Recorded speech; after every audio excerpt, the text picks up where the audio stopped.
Alright, hey everyone, this is GeoWill from Productions², and we are back to do some more streaming. So, today we're going to be working on that RPG Maker game I was working on last year a little bit, and been doing the plugins for last year as well. Has a proper title now called The Legend of Emilar. And we're going to be working on that today. We're going to be upgrading it to a 1.5, well, 1. Whatever version it is now. It's 1.7 actually, but the instructions are from the 1.5 update because some things were changed, and we're gonna see what happens in terms of what breaks or not. It's supposed to break some things. According to the forum posts, it supposedly will break anything that uses image renderer, image manager, something like that. Image manager, which the the advanced weapon plugin does use. Well, let's see. Is it that or the bank script? It might be the bank plugin. It might be my bank plugin that uses the image manager. I don't know if this does, but it might use it. But we'll have to see what breaks and what doesn't.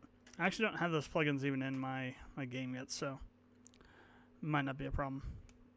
Anyway, so what you have to do is you have to open up RPG Maker MV, and you have to create a new game, which we're going to do. New project, let's call it whatever.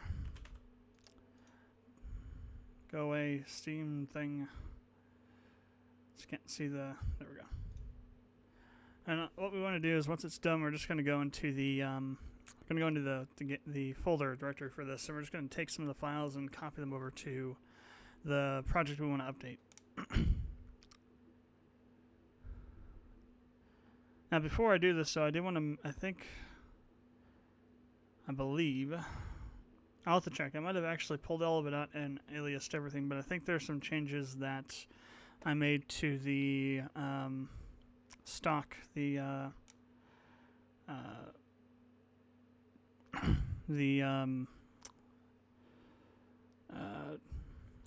JS files that come with RPG Maker that for one of the plugins I'll need to grab. So, let's see, where's Sublime Text? Sublime, you shall open. No. So, I just want to close all this. Close tabs to the right. And I want to go to, not there for sure. I want to open a folder. I want to go to, where would you be?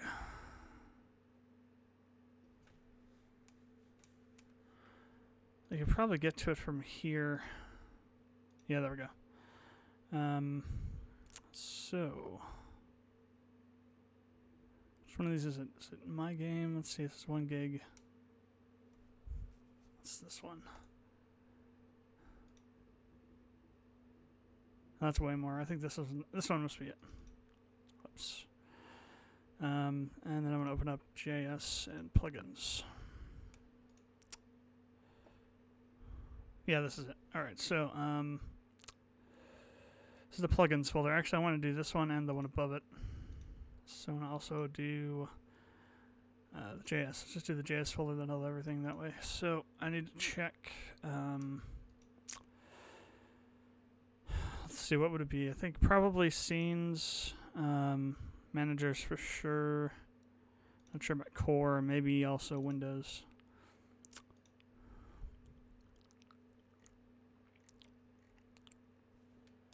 I gotta try to remember what I named the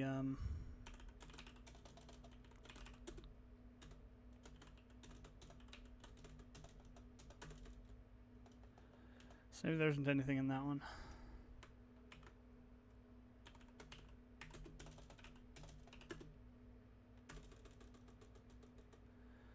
Maybe there's nothing there either. My next question is maybe it's not in this one. Maybe it's let me check. I might have to go into the. So if I actually don't have any of that, let me see. What do I actually have in this plugin wise?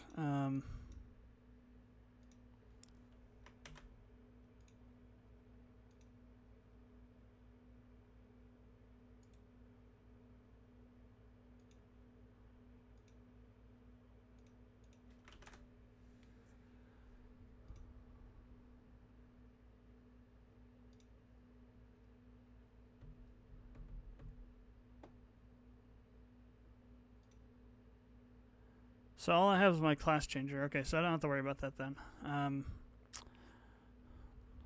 Good. When I go to update my plugins, though, I will have to worry about it. But I don't have to worry about it for this.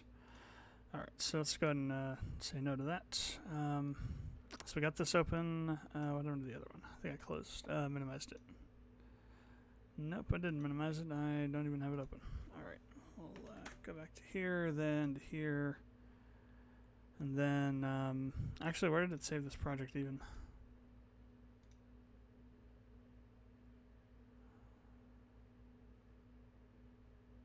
Oh, saved it in the AWP folder. Crap. Alright, let me close this real quick. We actually don't even need this open in the first place. I just need to copy this out here.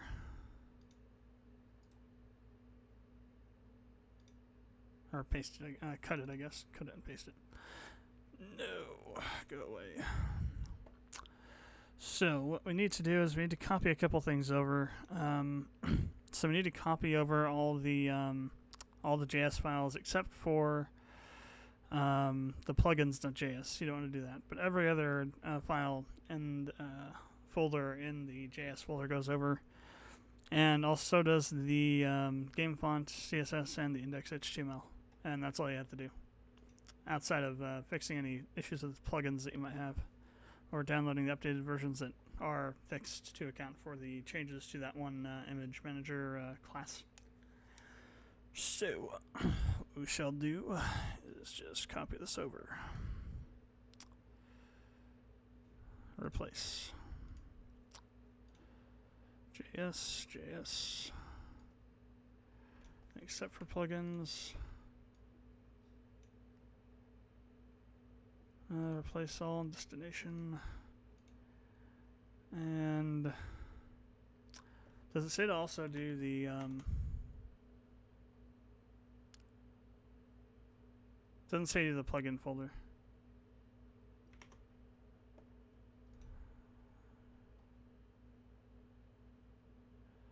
But I mean, I can't imagine why you wouldn't do that though, because these would have to have had changed as well.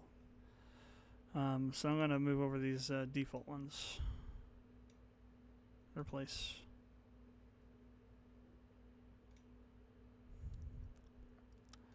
I'm also going to move over the libs folder. I'll just drag and drop that. Actually, wait, skip them. I want to just take a quick look. Okay, that's fine. It's just whatever the stuff's for, it's not really that important. There wouldn't be any changes anyways, put it that way. Alright, so that should be updated now. So, what I want to do is I just want to go ahead and open it. See what happens.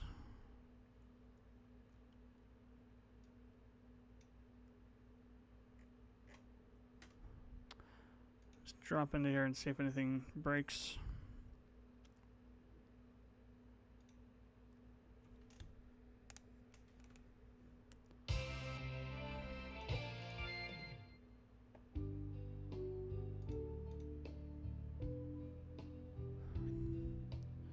No, it seems to work. Images are working. Won't really be able to tell until we get everything going, so that's fine for now. It works at least, so there's no erroring happening in the background that would cause it to crash on load, so that's fine. So what we're going to be doing today is, I really have to figure out where I'm at on this, actually. I haven't opened this in forever.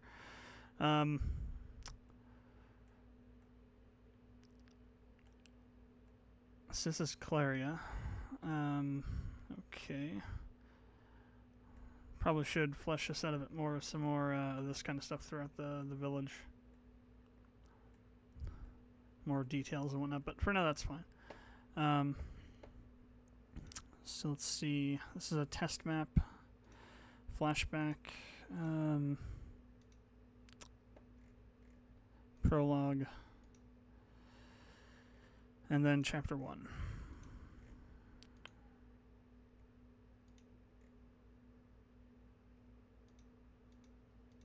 Alright. So let me kind of describe what this game is going to be. I mentioned it a long time ago. Sometime last year I was talking about this on the stream. while we were waiting for something to download. I forgot what it was, though. But so, Legend of Emilar is going to be, obviously a JRPG styled game.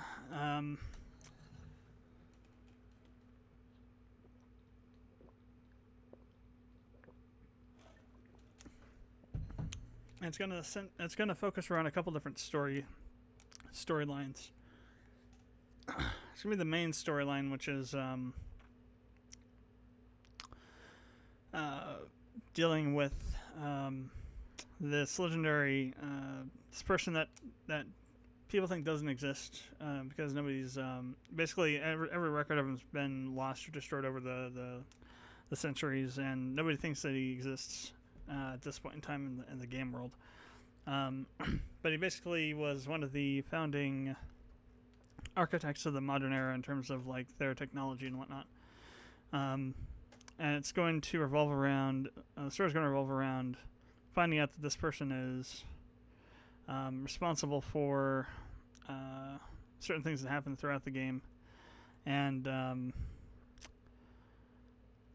that he's basically been giving this really powerful technology to one empire in particular, with the aim that they would then go around and basically conquer the rest of the world because of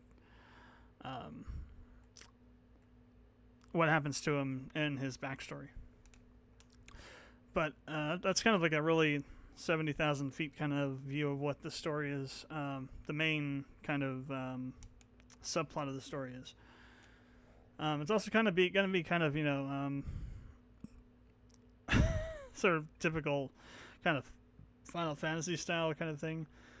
There's going to be crystals that control elements, that control the weather systems and things in the world that start screwing up. I mean, there's so many games that use that. It's kind of a cliche at this point, but I mean, you had like Bravely Default had the same kind of storyline. Obviously, Final Fantasy 5 and 6, and what other ones? I think 12 too. 12 is the only Final Fantasy game I haven't actually beaten at this point. I've played it till I get to the airship part, and then at that point, I either lose interest or I don't come back to it for whatever reason. I have other things that I'm working on and don't have the time to put into it.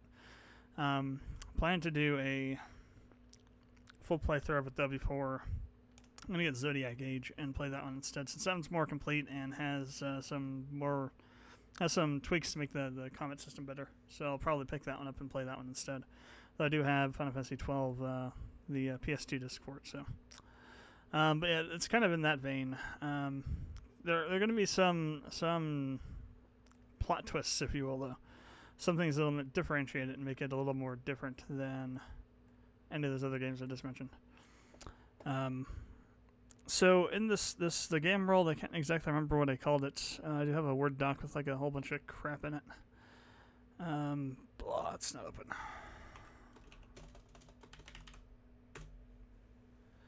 So let's see, what did I call it?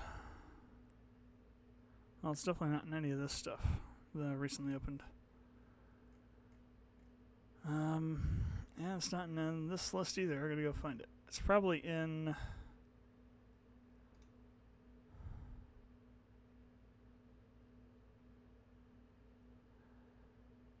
Let's see, it's most likely over here somewhere. That's not what I want. Let's see. Projects. Actually, it might be in the game folder.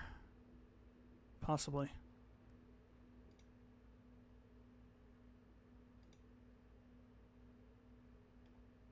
Nope, that was too much to ask for, I guess. So where would it be at? Maybe it's in documents.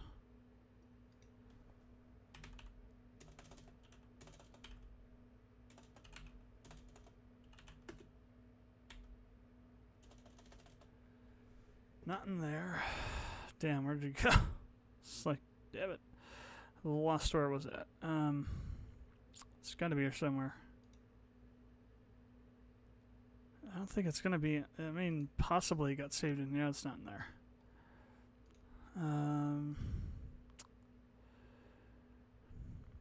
God, I haven't worked on this in so long either.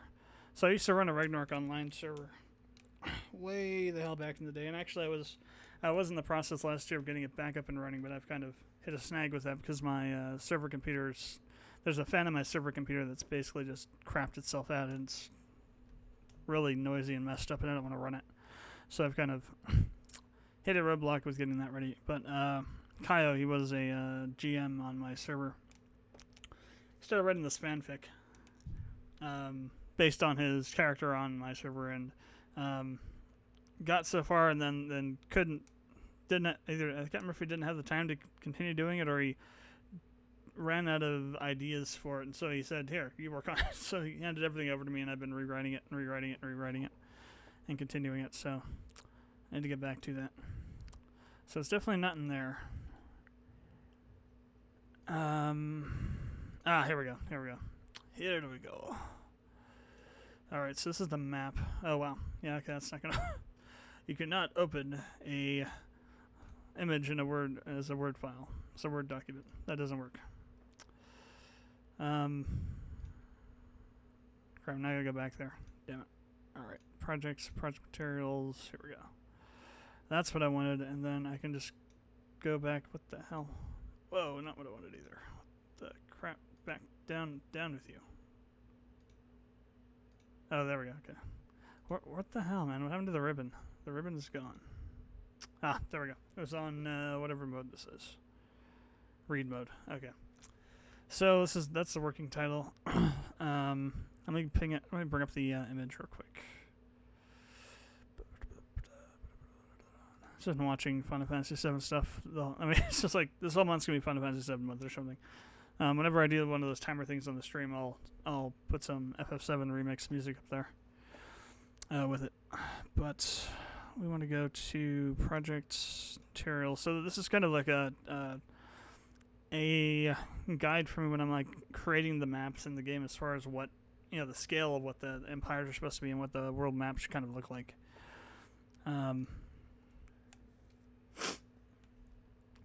So I don't remember if I named the actual planet.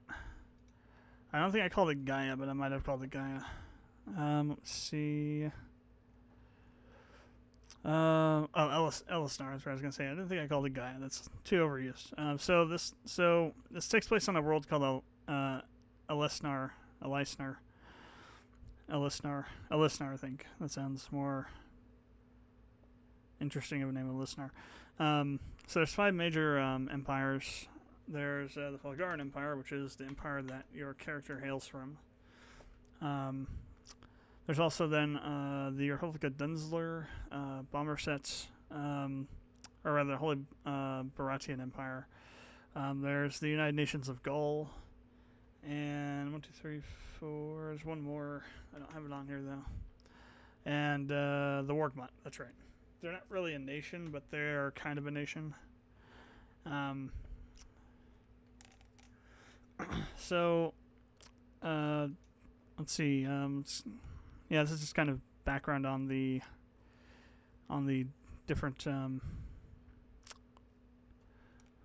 things. So here's the synopsis that I wrote for this. Still working on it. I haven't read it in a while, so maybe I'll change things up while I'm reading through here. So, a young man from a boring small town on the outskirts of the Falgaran Empire. So I don't think it's actually going to be on the outskirts. Yeah, this is Claria here, so it's not really the outskirts. Oh, I mean, kind of, sort of. The capital's down here, so I guess you call it the outskirts. It's pretty close to the Republic of Dunsler. I guess we can keep that there. Let's see. Your name is Felto. For the last 2 years, you have spent every waking moment training your body and your mind for your drafting into the Imperial Guard Force. All males are drafted into the Guard Force into the Guard. After their 22nd birthday as a means of helping the Empire reduce the costs of their military. There are 3 branches. The most prestigious is the Night Guard. These brave warriors are the best of the best and are tasked with guarding high-value assets up to and including the king himself when he travels abroad. The second are the Realm Guard, more of the kind of gruntish sort of branch of the guard force.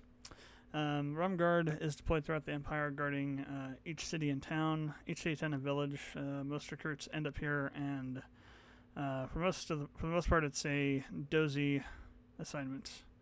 That could probably be worded better. An uneventful assignment, except for the odd time when when they're expected to call monster populations into the Empire's territory during times of war. Change that. Times of war. And the final branch are the Reliquarians. They're a secretive branch that guards the darkest knowledge known to the Empire to ensure that it does not fall into the wrong hands. So, like technologies that could be used, like for example, maybe some sort of technology that could be used as a weapon of mass destruction, for example, or some sort of arcane artifact or something like that. Almost nothing is known about how the recruits are chosen for this branch, as once inducted, most are never heard from again. That doesn't really flow very well. Almost nothing is known about how recruits are chosen for this branch, as once they're inducted, most are never heard from again. Their tasks require them to permanently move to the capital and send them on long expeditions in search of information, artifacts, and other such skull and duggery. Not dodgery. I think the auto correct fixed that. So you have aimed high for the Night Guard. You have aimed high for the Night Guard, but you don't like your prospects. Even with all of your training, a certain amount of noble lineage is required to be considered seriously, though there have been exceptions. So you train every day with the hopes of becoming another historical footnote with your acceptance into the Night Guard, unsuspecting of the events that will soon lead you on a quest for truth, balance, and rejuvenation. So that's kind of the synopsis for the game. So we'll kind of go over into the backstory of all the nations now. So the United Nations of Gaul is actually a conglomeration of other nations. States, if you will. It's kind of like the United States. You have different nations that have banded together underneath a treaty to form one nation, more of like a alliance, really, than a nation.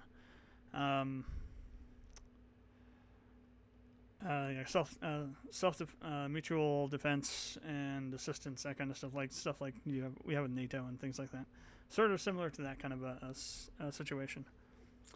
So United Nations of Gaul is the largest of the world powers, consisting of 20 countries. Its borders encompass the whole of the Tilleran continent in the northern hemisphere. Boasts a population of 3 billion, has the largest military and economy.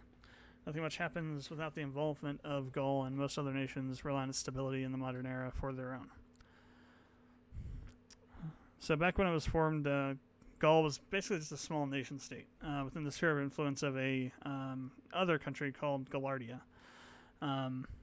which was once the largest nation in Tilleran. This is many years ago, 700 years ago, that this was so. It was an agrarian-based nation. It's quickly annexed by Gallardia for the richness of its soil. Gallardia's government had wasted its land away to nothing with greedy farming policies and environmental laws, which had made much of the arable land slightly acidic. We'll just say barren.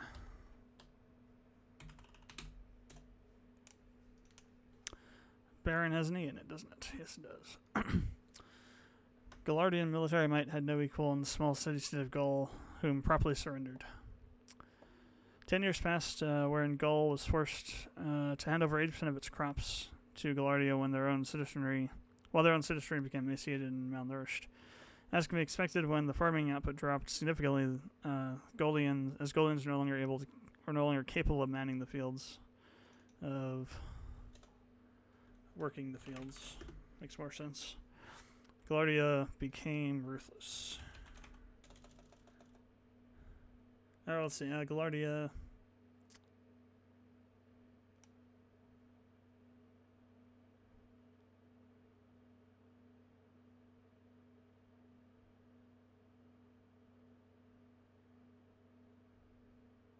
I'll figure out what to put there. Knight General Klein, the 10th Regiment of the 10th Regiment, stormed the Golian capital of Treg with 500 veteran forces and 500 veteran soldiers. Slew the Prime Minister and forced all able-bodied... one of those days. Forced all able-bodied Gaulians into slavery. Gaul ceased to exist on the map. Let's get rid of that. Ceased to exist.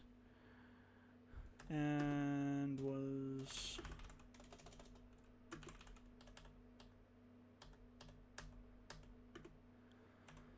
holy. So this is whole. I guess it is double L. Wholly incorporated into Galardia.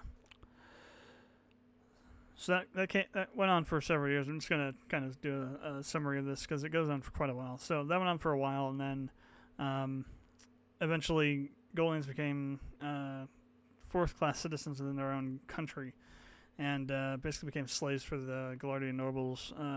Basically, it's like a slave workforce to work fields, so they could stuff their own faces.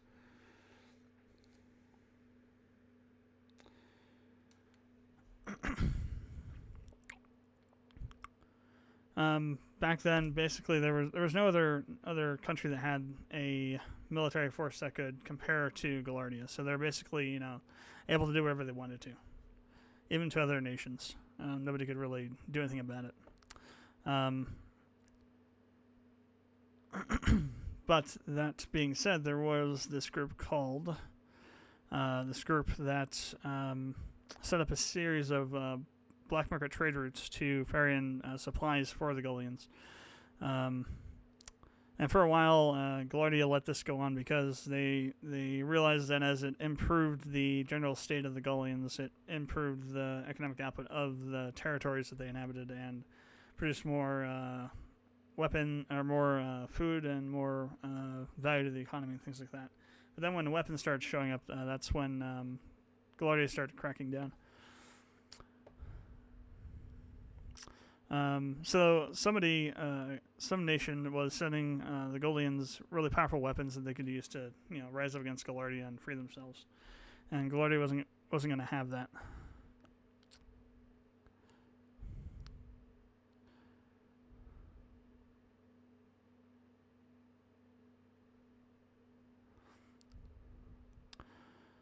So Galardia went through and started cracking down in Treg. They put in curfews and martial law was declared. Any violators were publicly executed on the spot. Possessing any kind of weapons capable of resisting the Galardian military became illegal. If you were found to have these weapons, your entire family was sentenced to the Highland salt mines for life. And even with all that, there, even though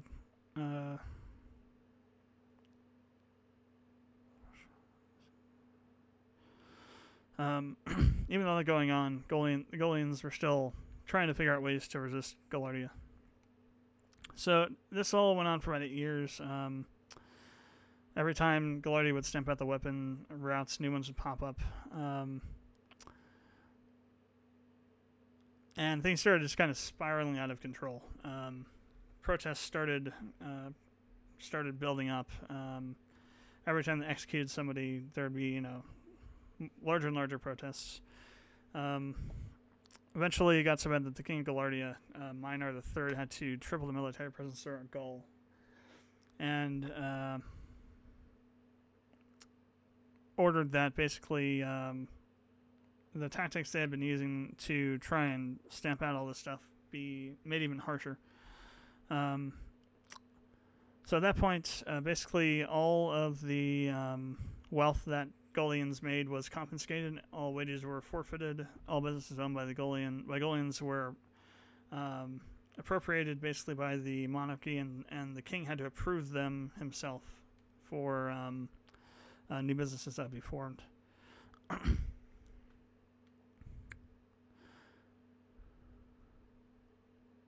But it actually worked. it helped repress Golians to the point where they couldn't openly rebel. But didn't stamp out everything entirely. There was still an undercurrent of anger and rage beneath what was left of the country.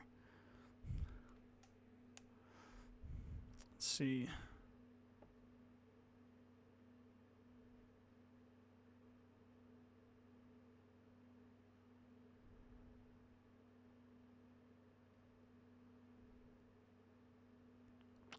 Yes, this whole scene. So there's this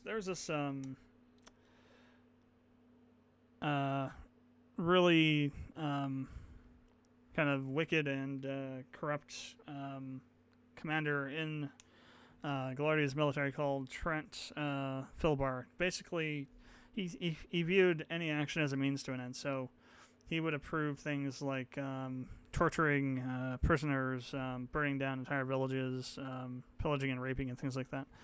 And when some Golians staged a protest and chained themselves around a statue, basically ordered his men to separate the women from the men and rape them, and then kill anyone who tried to interfere with them.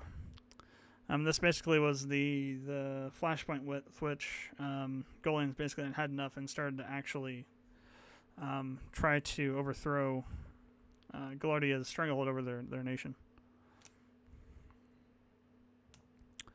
I'm not going to go through all this stuff. So this is where the Wargmite comes in. They even existed back then. They're basically, let's see.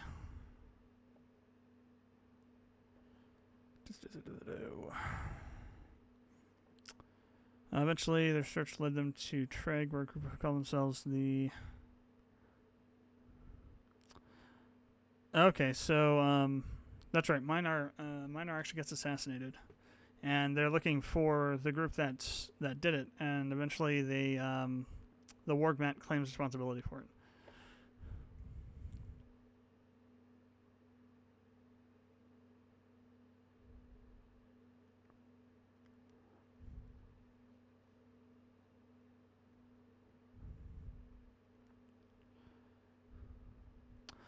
So basically what happens is that with the help of the Wargment, the Golians are able to not only free their territory, but they actually take over Galardia and subjugate it. And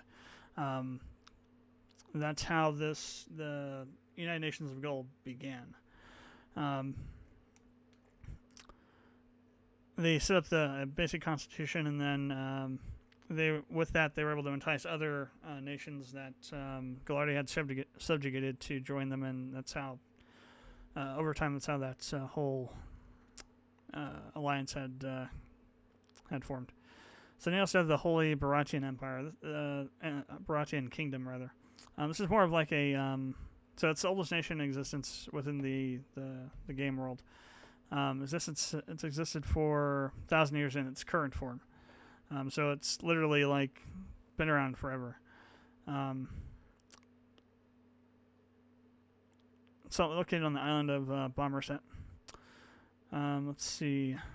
It's the largest island in the world, covering 100 square miles. Let's see. It's the 5th largest economy. Has a population of 150 million. It's a really high industry nation. They make a lot of things there. They have a lot of iron mines and things of that nature. They're one of the largest exporters of iron and steel. So a lot of the weaponry that you see in the game is actually made with Paratian steel.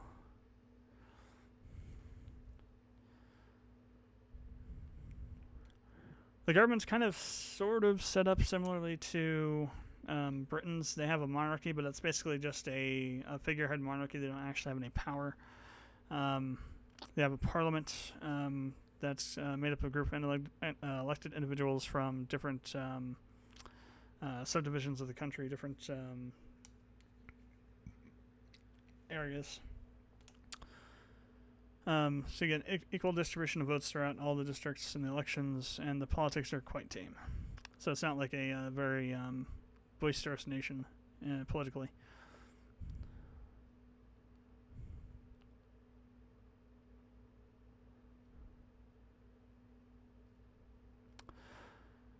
So back before it was formed, though, you had a couple different nations that occupied this island. So you had the Westerlings in the north.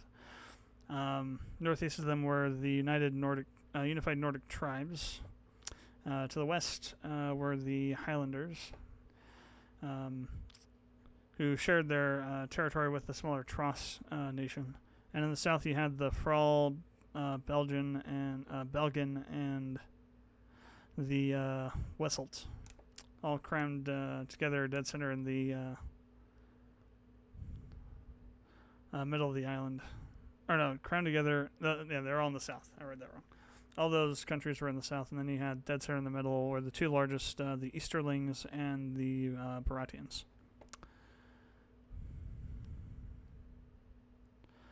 So the Westerlings and Easterlings are actually immigrant communities that come in from west and east, respectively.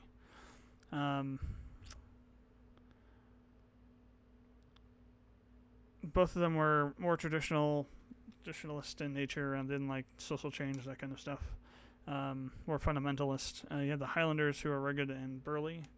They were famous for their liquors and beers as well as drinking them. Tross was similar but a little more conservative and averse to alcoholism. Unified Nordic tribes were outcasts, basically. They had once existed in another part of the world in earlier years. Basically, they're like the Vikings of this world. Before they had lost a horrific war and lost their homeland. And so they set sail for Bommerset, and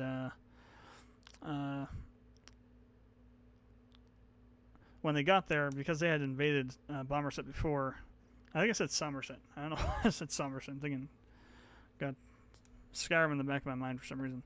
Bommerset, they actually had invaded it several times. So when they landed there, they immediately ended up in a war with the Baratians. Basically ended in a bloody stalemate, and there was an accord written that gave the Nords a tract of land in the north. If they unified the various tribes and set up some sort of republic that would agree to not attack anybody, which was agreed to. The Baratians and the Frall were the native peoples of the island, having colonized it several hundred years prior to the formation of the Holy Baratian Empire Kingdom. Let's see. At some point, some kind of event had split the young nation apart into two factions.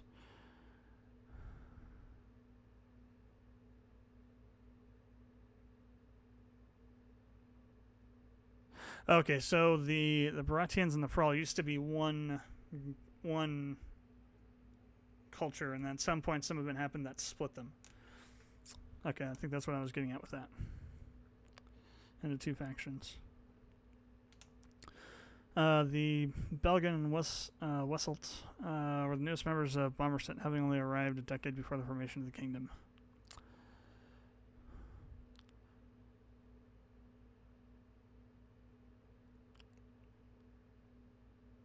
So the island has a really kind of very warish history, mainly because the Baratians and I think it was the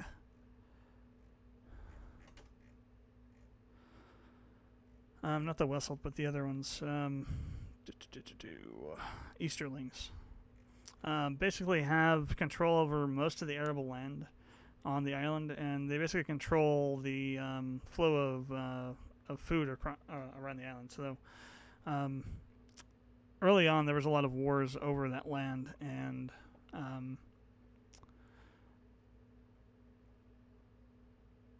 let me see. I think basically the Easterlings and the Baratians formed an alliance and basically subjugated, or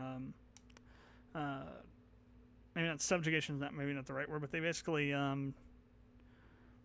took, for lack of a better term, control over the entire island, and set up some sort of accord with the other nations to provide food to them and whatnot for economic reimbursement. Trade, if you will. Not really trade either. It's not a fair exchange. Let's see. history. More than once war broke out, usually involving the Baratheons and some other faction. While they almost never started such engagements, the Baratheons did finish them. As a result, they quickly rise to a higher order of power on the island. While most were content with that state, some were not. Such man was the third ruler of the Baratheon Empire, Balthasar Rutledge.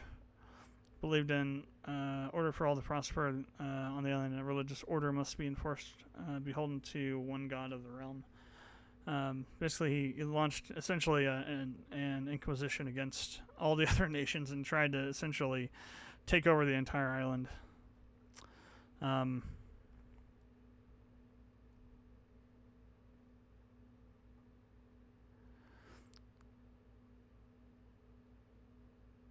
And they eventually ended up in a war with the Nords and basically got their asses handed to them.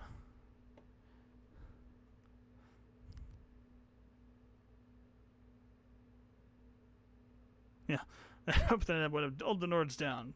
That wasn't the case. Initial forces of the Inquisition were rounded up. Some were decapitated, dismembered. Others were used for fornication and sexual rites, while the rest were summarily killed for their blood offered to the heathen gods. Sponsor Swift, Rutledge sent the entire Holy Inquisition up to the territories of the Nords and burned it to the ground, imprisoned the Nordic people for heresy, witchcraft, and sedition. Then, basically set aside on the other nations.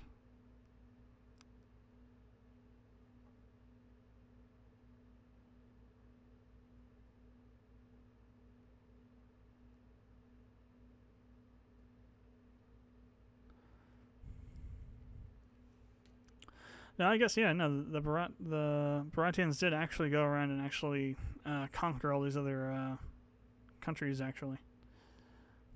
And eventually it was just them and the Easterlings left. The Felgaran, not Felgaran, I'm on the wrong friggin' thing here. It was them and the Easterlings, I believe.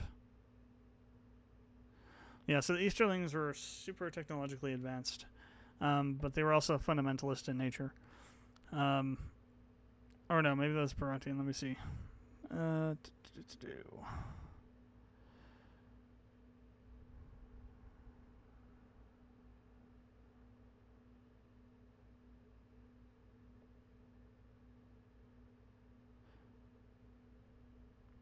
Yeah. So the Easterlings were the ones that had all the technological superiority, and the Baratheons were the ones stealing that technology and basically creating knockoffs of those technologies to use back against them in the war they were fighting.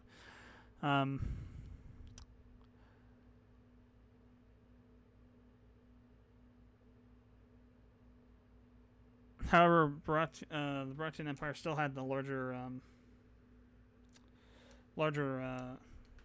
military force, and so they basically just steamrolled through the country, even with all the extra technology that the Easterlings had. And that's basically how the Holy Baratheon Kingdom was born. So then we get to the continent of Colston, which is where the Park of Dunsler and the Felgaran Empire is situated, as well as something else. What was the other one? There's one more. Something in the south. There's going to be two more in the south. I haven't created them yet, though. I don't think.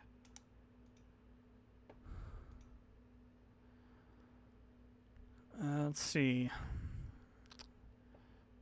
So, Republic of Dunsler was originally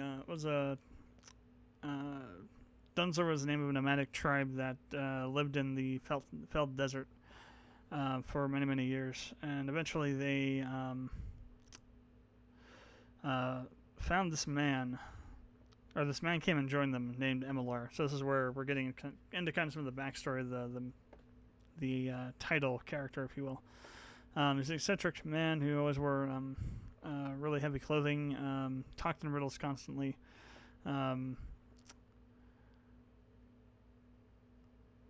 He basically was like really eclectic and really esoteric in the way he acted and things like that. When somebody couldn't understand him, instead of trying to explain it to him, he got really pissed off at them and would like just basically leave and wouldn't come back for days. It's a pretty old, pretty aged man. He's in his mid-60s. He was an alchemist. Let's see. He had he was originally part. He was let's see. Don't remember why he got. He used to be part of the Felgaran. He was a Felgaran originally. He was thrown up for heresy for some reason. He had claimed that he could transmute water into wine and lead into gold, which according to the law at the time, only the Holy Creator could do. So that he was basically declared a blasphemer and exiled from the country.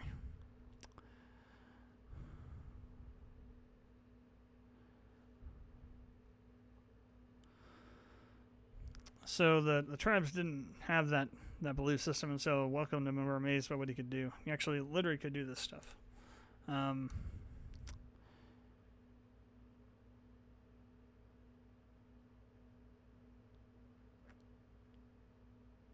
And about 10 years after he had run into them the first time, he had asked them if they wanted to no longer be having to just tramp all over the deserts for forever, and had created through alchemy this huge, massive city for them, which became their capital.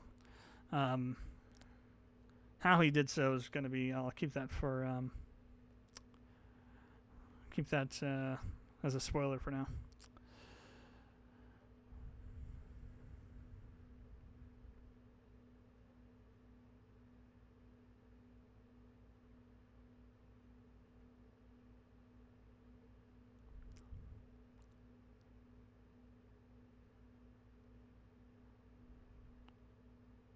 Yeah, so Legrada was the name of the capital. Is the name of the capital for Dunster.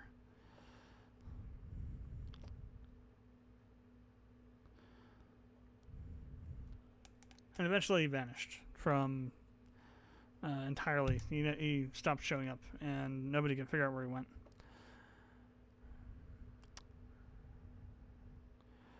And I'll skip over the rest of this stuff. Today, in the present day game world, Republic of Dunsler is a theocracy. Not like a really strict one, but they have like a national religion, and but they do allow other religions as long as they don't preach heresy against the national one.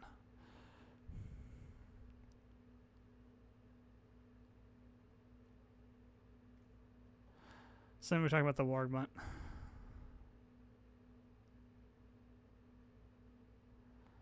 They're basically like a mercenary army that will it's basically a mercenary army for hire. They'll do whatever. They'll even attack one of their previous clients for enough money. This is kind of just going into their history, mentioning their involvement with Gull and Galardia, as well as their involvement with Felgaran. Yeah, so I might post this somewhere or upload it somewhere so you can kind of read through it. So the characters that I have set up right now are Felto, Kyrth, and Dorothy. Those are the main characters for the moment. There are some others, but I haven't actually fleshed them out that much. So both Felto is from a... he's not originally from Clare. Actually, none of these guys are from Clare, and neither is Kyrth. So Kyrth and Felto are both from Claria, which is in Galig province of Felgaran. Dorothy is from Fost, which is in Nelti province.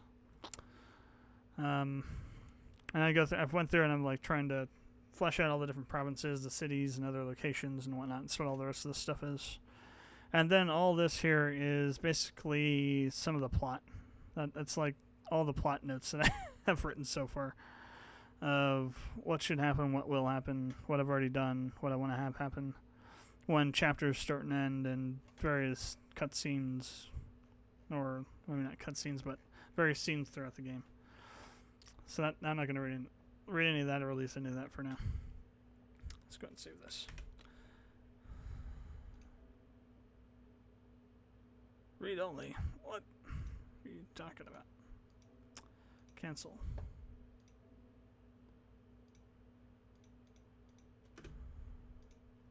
No clue why it's read only. Weird. Alright, so with that in mind, here we are with the game now. So this map here is the entrance to the Dankwood Forest. This is the first map of the first chapter. So you have the flashback, which was what was showing when I was playtesting the game just now to make sure things weren't broken. This basically starts with when Felto was a kid. It kind of sort of describes his backstory and what happens to him, and what happens to where he used to live and why he's in where he's at now and why he wants to be what he wants to be. Also sets up some other characters that you'll see later on. Then we have the prologue, which is the start of the game. So at the start, you start out here in the plains, where you see Felto training. He's basically jumping around, training his legs, because the fighting style of the Night Guard is one that's more physical than using just, swords and whatnot. It's more martial arts kind of stuff.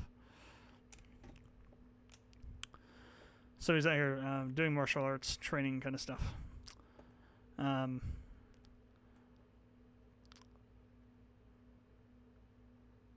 Actually, let me go and I'll set the starting position here, and you can kind of see what's going on.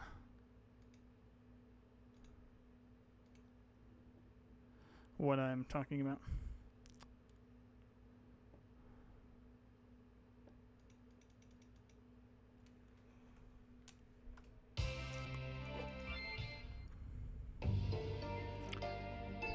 So you kind of just, jumping around. You got some dialogue that happens in the beginning.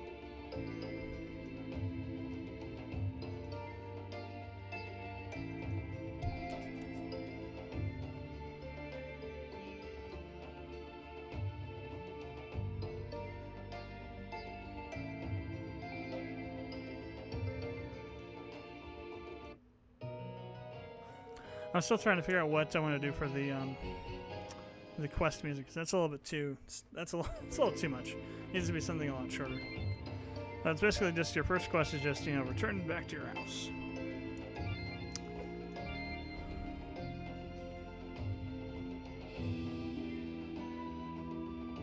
And this is how you'll get your quests mainly is you'll be able to see them in here, and they're just going to be like I'm gonna try and not make them make the quests be the story, but they're gonna be basically focal points for the story. So you'll have a quest to go get something from a place, for example, and while you're doing that, the story unfolds around you. So basically, the thing you're getting is not necessarily part of the story that's happening, but it's happening while you're there, essentially. Sometimes you will have things that are related to the story that you're going to get.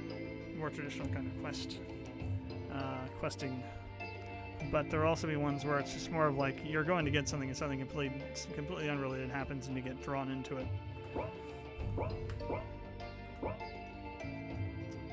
The countermeasure still is there. That's good. All right, let's see if the okay, turn. This is working too. So I think everything's working. I don't think I'll need to update any of the plugins.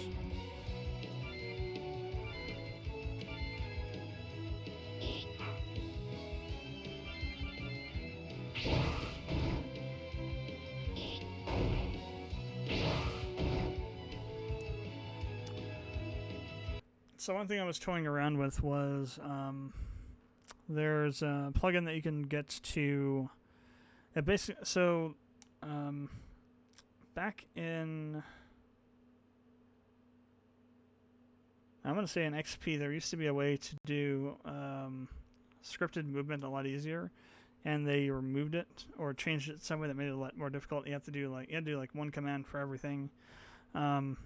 Instead, there's this plugin that I found that I think it's by Yanfly. Yep, it's a Yanfly plugin called Move Rat Core. It basically allows you to, it gives you more options. You can specify a direction to move and the number of times to move. So you can set up more complex scripted movement without having to have a scripted movement panel that has like, a billion commands on it.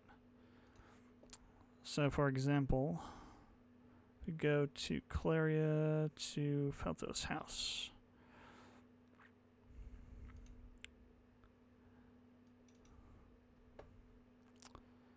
Not that one, it's this. So like for example here, so before when I had this, I had like, 5 lefts, 2 upper lefts, 6 ups, etc., etc. Now I just have them set up like this. One place that's really noticeable though in terms of like the development side of it is on this flashback, because there's this whole walking segment. So as you're getting some exposition given to you, there's all these different things that are happening in terms of like how they're moving. So they're moving, going back to the town they were at. Dialogue's going on. Eventually the road shifts, and so they all have to shift with it. Otherwise they run into the fencing here. Eventually they have to stop and other characters do things because other characters come up to talk to them and whatnot. And that was just really hard to do without having this whole system where we could just do, instead of having 32 write script commands, like literally write 32 bloody times, you just do write 32 and it'll do it. Makes it a lot more easy to manage this. Before it was like, this was like literally 5 times as long as what this is originally, just because we had all these out there. So you have to do it for every character.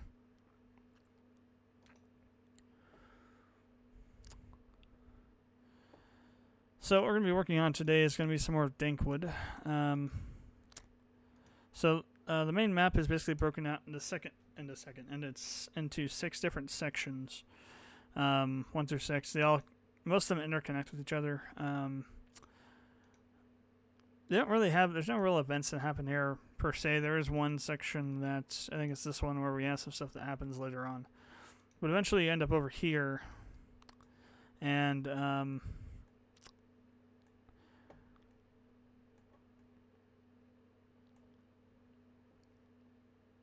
technically this is going to be a little bit different, because right now you're kind of forced to go through the caves and you end up in this boss fight.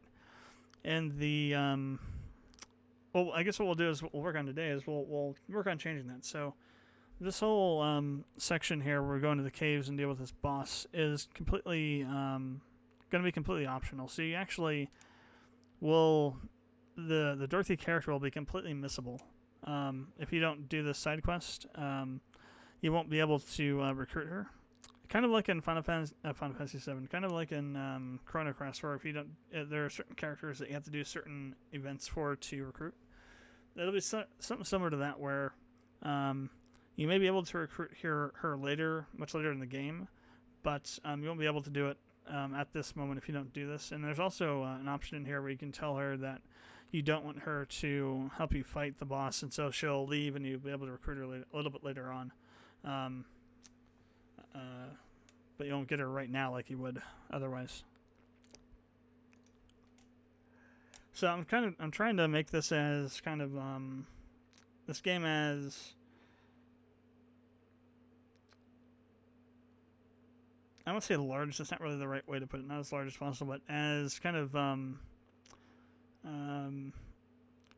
chock full of all these kinds of things that unless you're looking and do everything, you're going to miss stuff.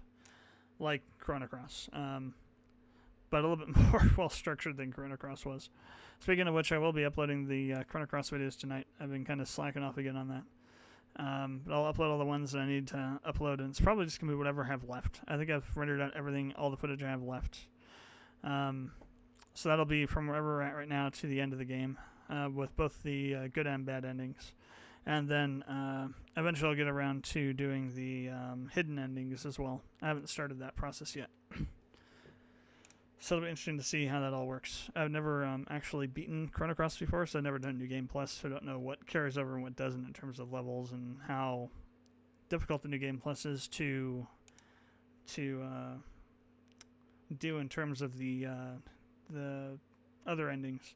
And Chrono Trigger, I had to do, I think, 2 or 3 playthroughs before I got to the point where I could get all of the endings, because some of them you have to beat Lavos was just like moral in one of them for one of the endings, right at the beginning of the game. So it'll be interesting to see how that all works on Chrono Cross. But yeah, so you go through the swamp, you end up over here, and you end up into these caves, and eventually you come up to this area.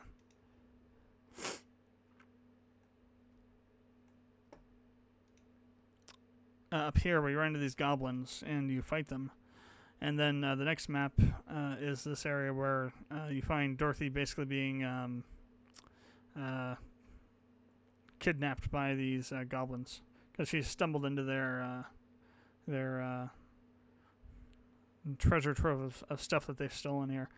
Essentially what's going to happen is this is going to be part of a side quest where these goblins have knocked over a caravan and stolen all the stuff from them, and you're basically going to find them and recover all the stuff for the caravan, and while doing that, you run into Dorothy and are able to recruit her if you want to. That's essentially what's going to happen, and what we're going to do with this. And give me a moment, I need to go, and I am out watering some bushes out front, and it's time for me to switch over the water to one of the other ones, so I'll be right back. It only gets to be 1 billion degrees in Arizona in the summer. I'm having to water everything twice a week now, instead of once. It's annoying.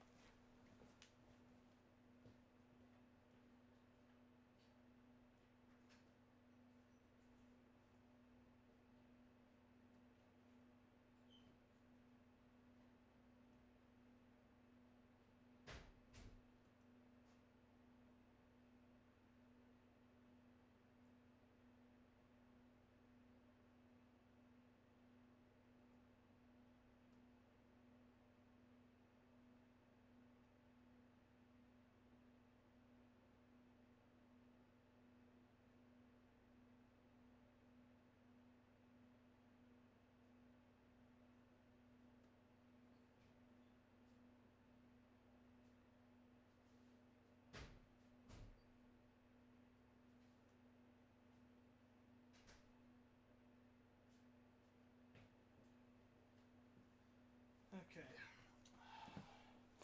So the first thing we're going to have to do is we're going to have to figure out where to put this.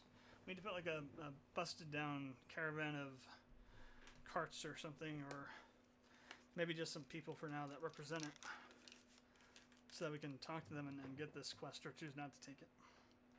And then we need to also create another path out of here to the province that this forest connects, the one that Clary is into. So where should we put this at? It's got to be near one of the exits, though.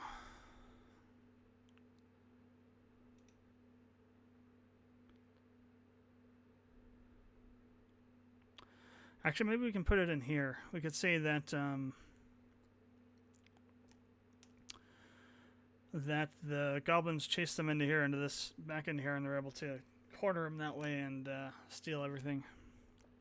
That's still a little too small, though. It needs to be a little bit bigger, I think. We could also create a new map, because there's actually there's a path here I haven't used yet that goes down from here. So maybe we can make a new area. Maybe that's what we'll do. Also, if you'll notice, all the areas that are connected, I tried to make sure that they were the same. So, like, for example, where's this one go to? Dankwood 5. So if you look at Dankwood 5 over here, this section of land here, will match up with what's over here on this area here. So this is the same number of tiles of land as over on there. Just so it has a...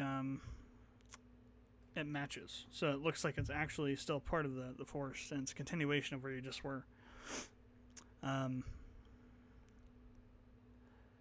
Try to make sure I do that a lot with all of them, to make sure that they look correct.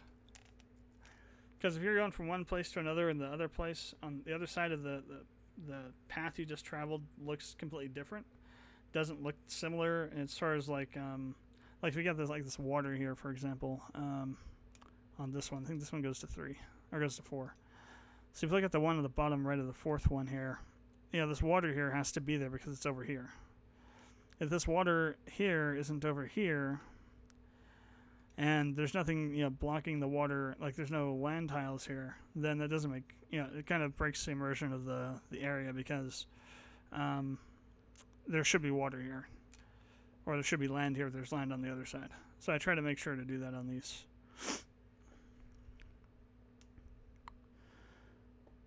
So what we want to do with this then is, where does this go?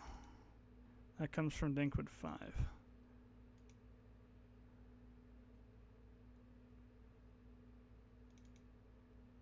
Ah, it's this one here. Okay, the teleports just aren't there. I think it was 3 that we had it. Yeah. So what we'll need to do then is we'll create a new one, Dankwood 7.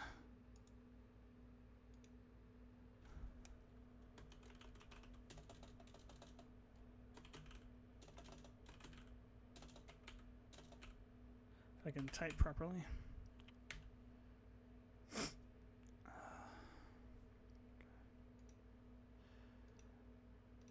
So did I give these like proper names? Yeah, I did. Okay. So this is central, northeast, north, northwest. So this will be south.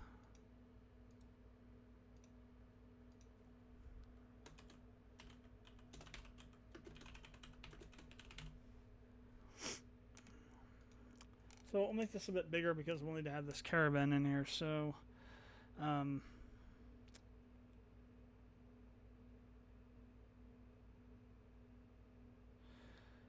me see. What is this? What's the size of? What are the? Let's see. There's this one down here. Basically, I want to make it the size of these 3 areas, so we can have them kind of go across. So this is what? This is to 5, and this one goes to 2, to 4. So 5 and 4.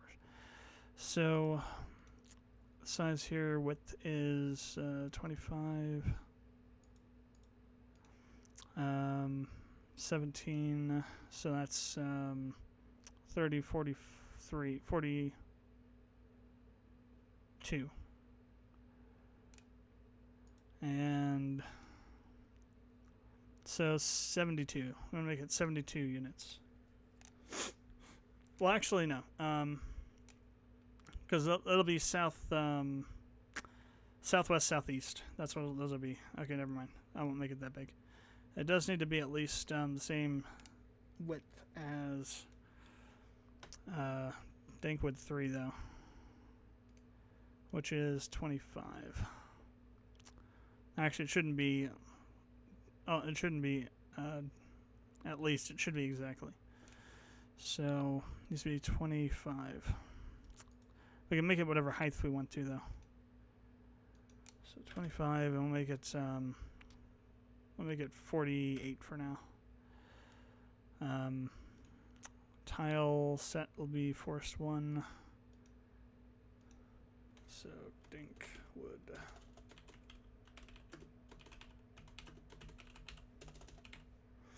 Dankwood Forest South. Now for the other stuff, we are using Dungeon 3. 90, 90.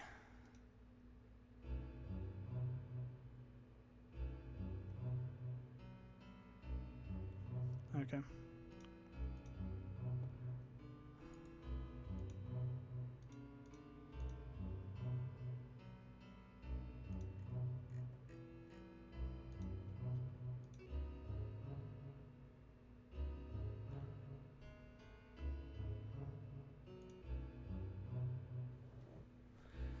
What's interesting about this is the pitch tool. It can change how a song background track sounds entirely.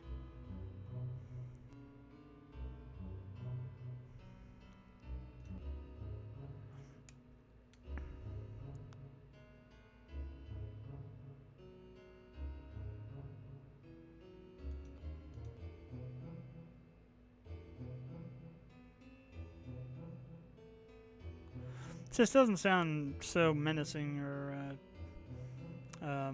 And it still sounds ethereal, otherworldly, but it sounds less heavy.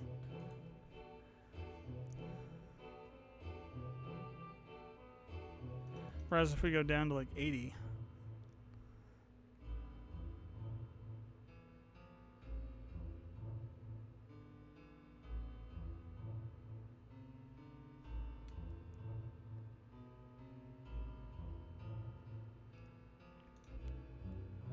Yeah, so 99 is what we're using on that.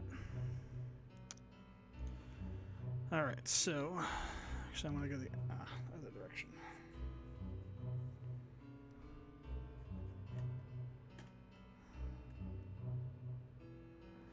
Alright, so let's see, what do we need to do with this? So 4 through... So tiles 4 through 8 need to be water, at least, to start with. So...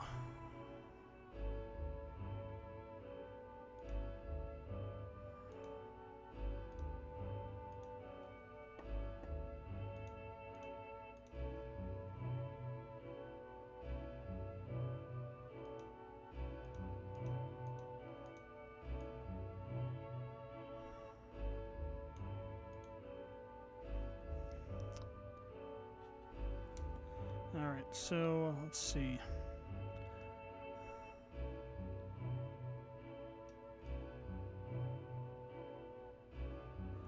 I want to fork this river here that we had streaming had going.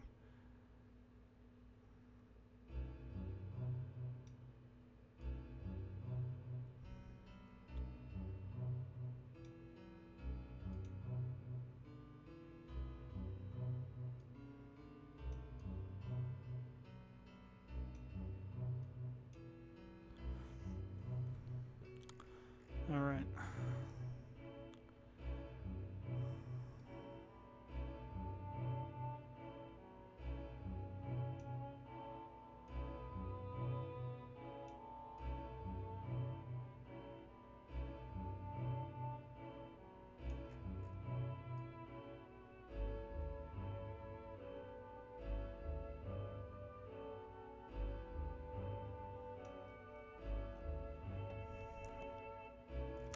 So what we'll do is we'll have the transition to the next area be on this section of the map.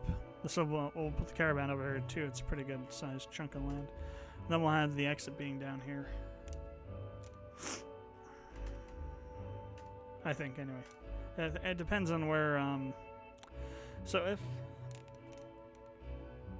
it depends on where Nelty will be at on the map. I don't think I put it in there yet.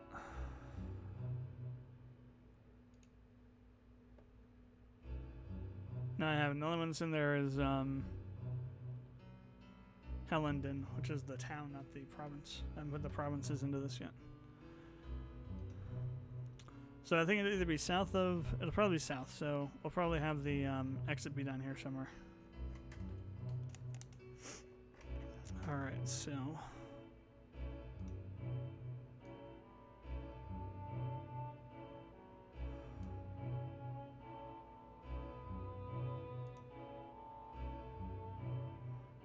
Oh wait, the tile set. I need to do a different... It's supposed to be Dungeon 3. Poison Swamp, both. Or not, Forest Road. It's tile set. Duh, I think the wrong thing.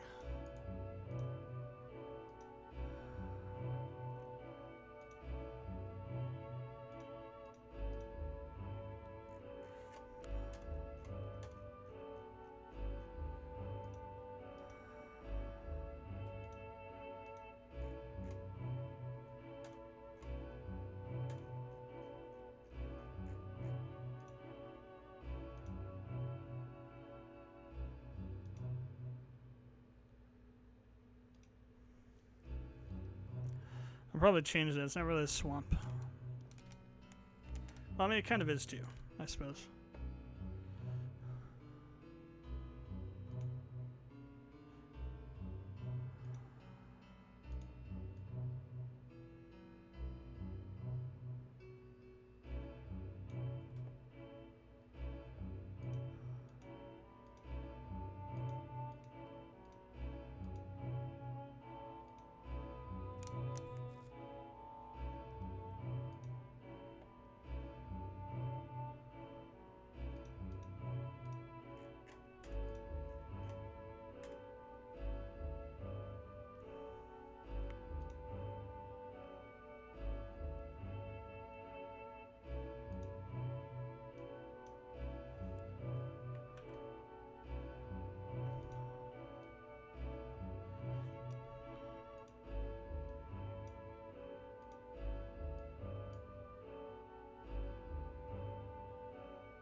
I need to make some. I had to figure out a way to get this texture to look like this,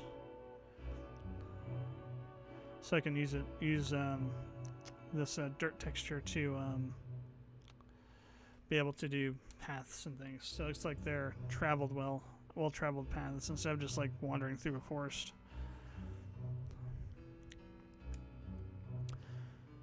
All right, but for now that'll have to do. Let's see. We need a bridge. We need the bridge.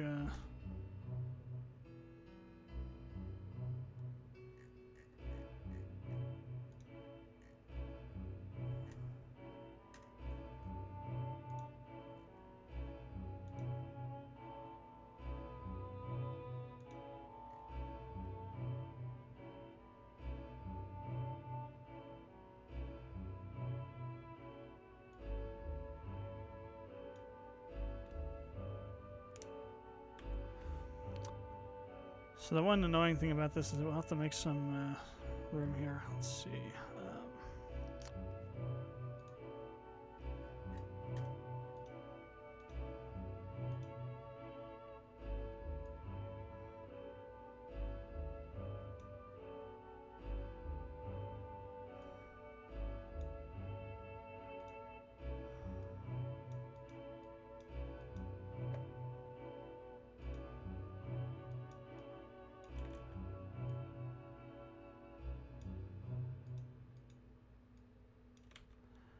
Why does it seem to be stuck on water?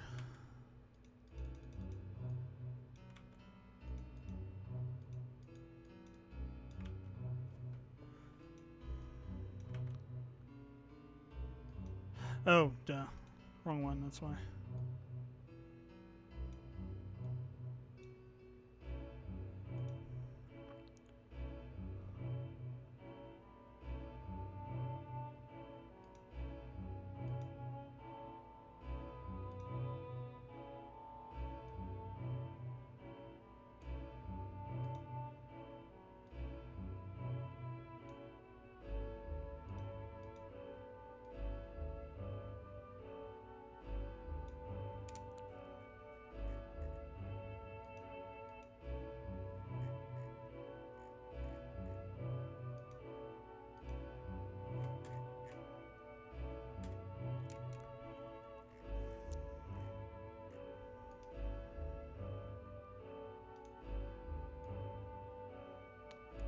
Oh, it's gonna go underneath it, isn't it? Let me see. Can I put this here and then put that back on underneath it? No, I can't. So it overrides each other. Crap. This is one thing I hate about the no layers, not being able to use layers in this. The layering system in XP made it able to do all kinds of really complex stuff on the maps. Now you have to like use weird crap, really. It's done with these different tile sheet tabs, and it's all done within the game, and there's like bugs and things that make things not rendered the right way from some of these tabs. It's really annoying. So yeah, I guess I won't be able to put any kind of... I guess it's fine like that, I guess.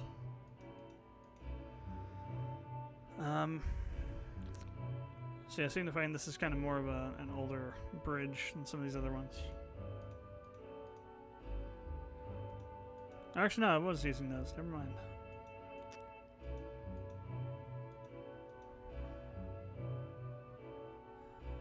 That is what I was using. Okay. So now, actually, we probably want to make this a bit larger.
Actually, wouldn't have these on free-flowing water.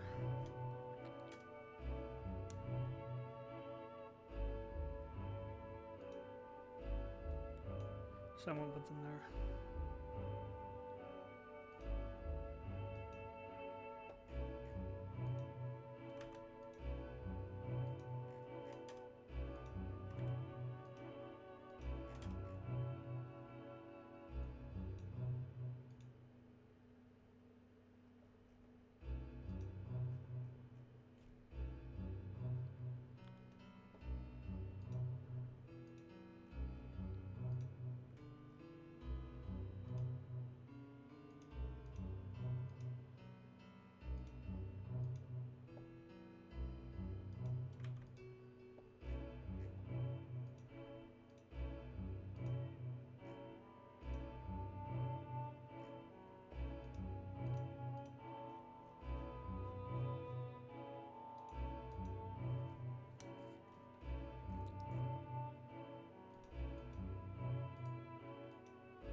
Alright, gotta fix that one now. There we go. Okay, so.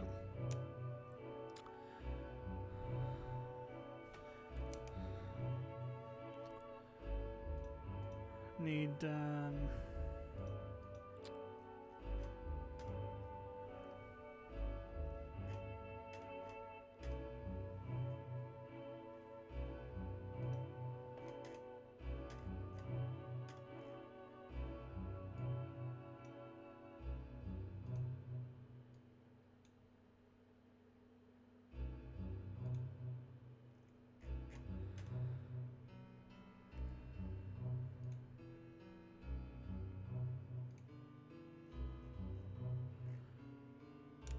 we're gonna need to do another bridge too.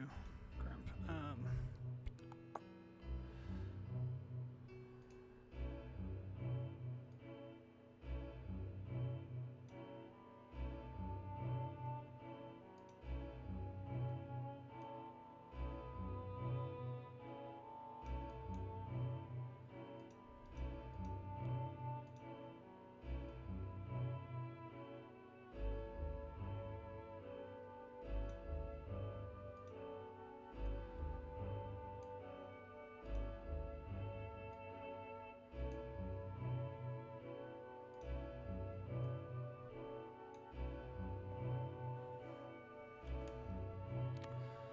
Alright, so we got our bridges there.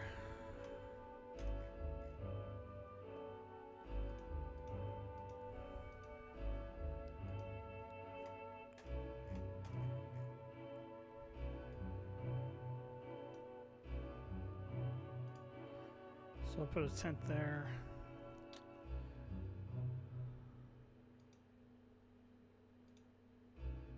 Fire in front of it.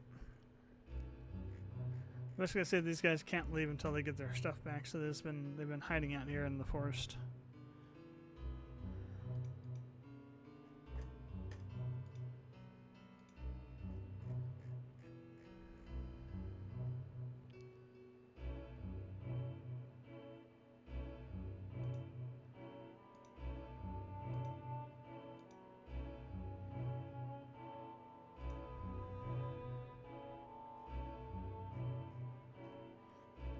Don't have much in the way of like stuff that looks like it would be useful for like just throwing crap all over the place.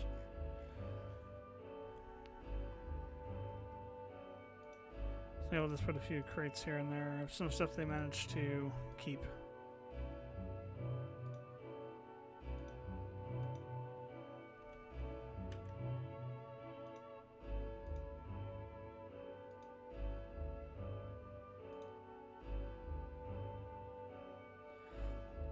Or things they managed to harvest to replace what got stolen from them. Alright, so put some events down here. I'll see some generic character for now.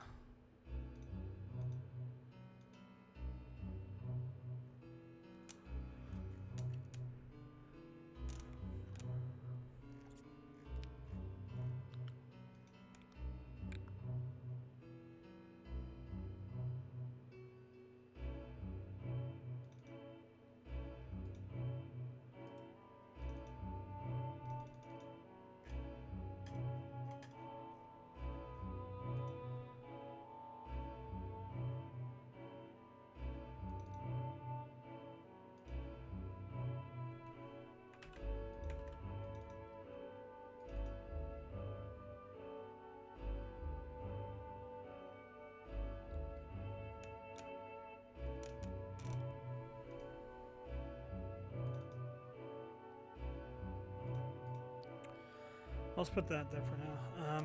There's no cart sprite or anything in there right yet, so I'm not going to be able to add that.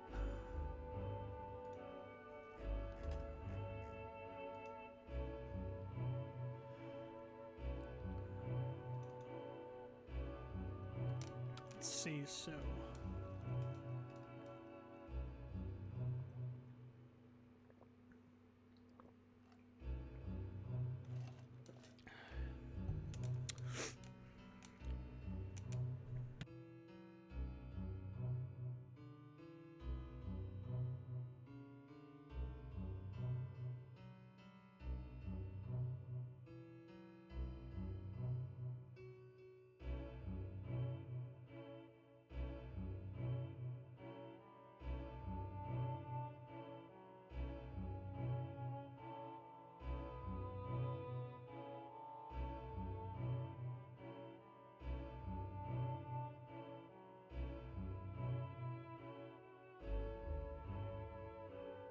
Alright, so what we'll need to do is we'll need to kind of create some new switches and events and things. We'll have to add a new quest. So let's actually do that part first. So for Yanfly's quest engine, everything you do has to be done in the plugin as far as adding quests. So as you can see, requests information here, quest command, quests, show the command, enable it, yes, autoplace command, sure. I think this just tells it where to put it. Parameters are passed. Okay, parameters to be passed to plug. No, that's what they all say, isn't it? So I'm not sure what this does. Allows plugin to decide the menu placement position. Okay. Then you have all your other information. So for example, your category windows. So you can set up your categories for your requests. So you have a list here, and then you have to do the text here. So category order, completed, available, failed. I think these are all quests. All, yeah. And other settings as well.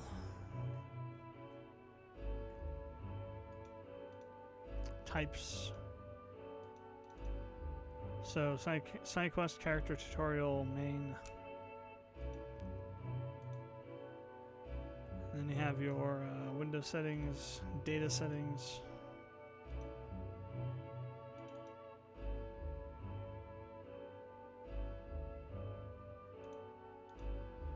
And you have your quest list. So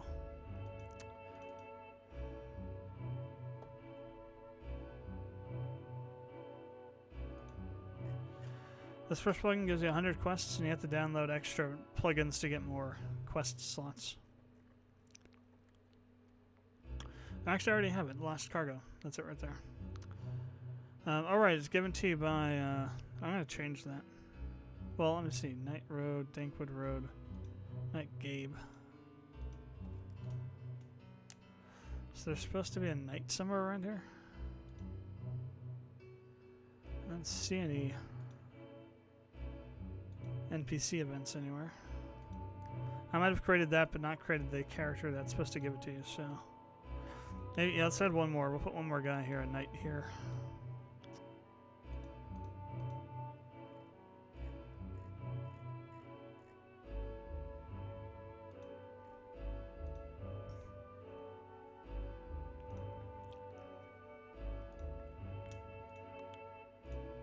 So this will be our guy that gives us the quest. Alright, so back over here real quick.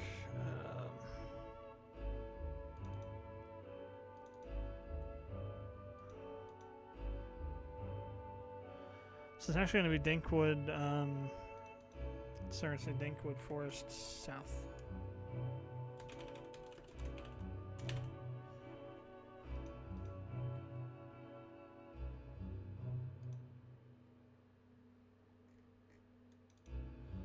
So the description here.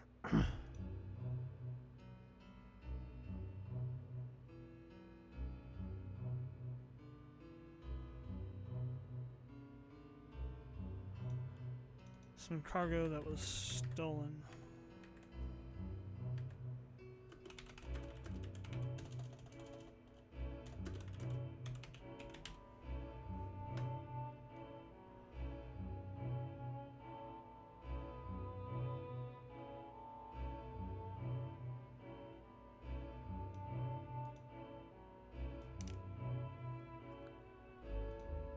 Then you also have like the objective list.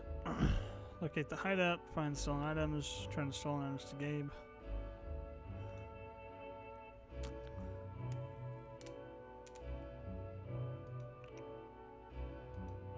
And then the rewards list, which is golden experience points.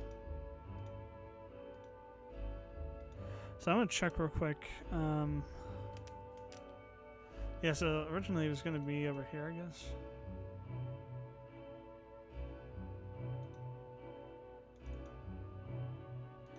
Yeah, I didn't put his character, didn't put the event in over here, so that's fine.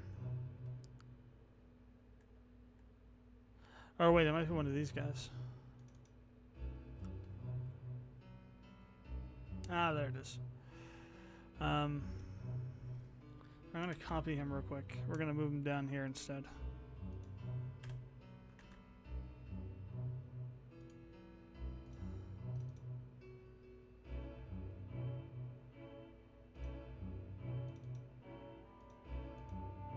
So I'll just replace all this.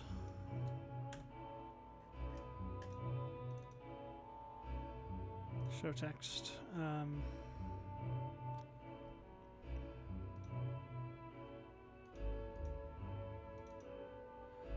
/ and then okay, yeah, / and angle brackets. So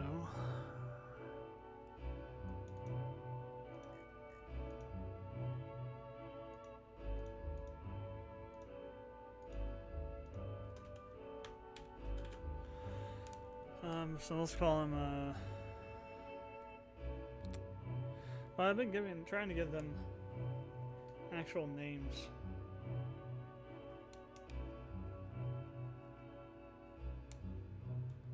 But I may have to change some of that because I want this to just be like really, I don't know, not realistic as to a point, but really like for example, you won't know what a character's name is until they tell you. It'll say some generic name at first, and then when they tell you your name, it'll switch to their name. For example, that kind of thing. Detail oriented, like that.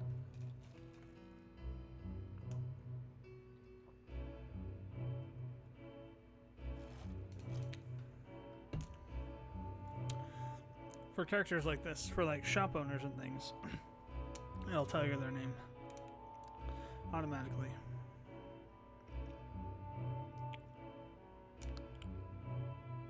So,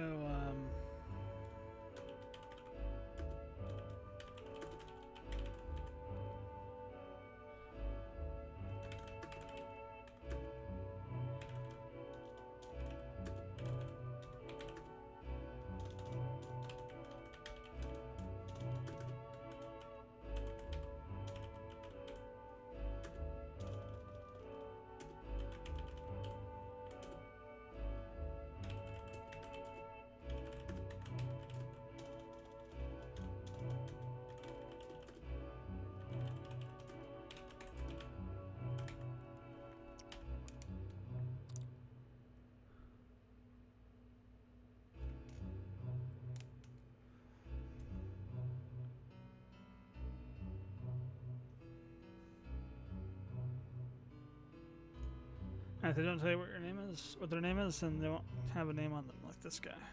So what is this guy? This guy is Kobold Hunters.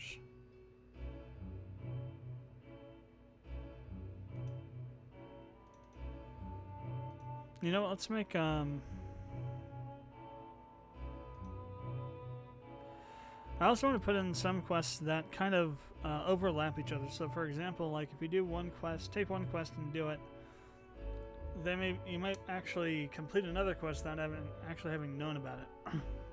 So like for example, we go over there. I'm going to create a quest that this guy's saying that to go clear the orcs out of the forest by taking out their leader. And then what'll happen is that if you don't take the other quest and you go there and complete it,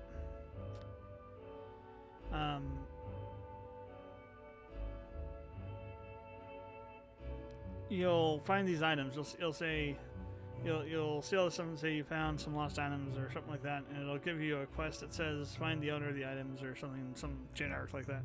And then you can go find the caravan and talk to the guy. Instead of giving you the quest, there'll be different dialogue based on it. So again, details oriented and stuff like that. That'll make it a little more immersive. So that's what we're gonna do with this one, though. So what we'll need to do is go to the quest journal. So this is an optional quest, right? Side quest, yeah. So untitled quest.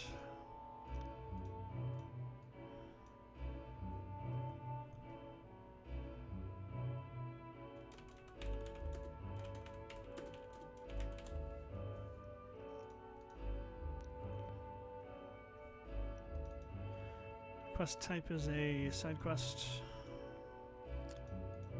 Difficulty.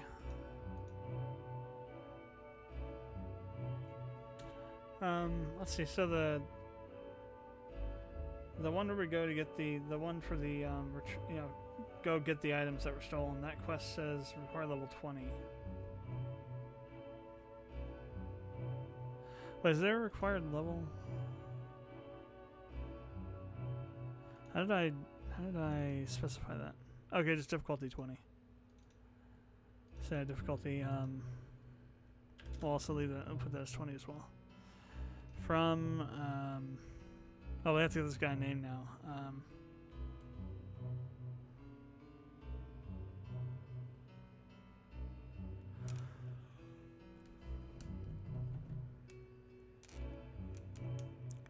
So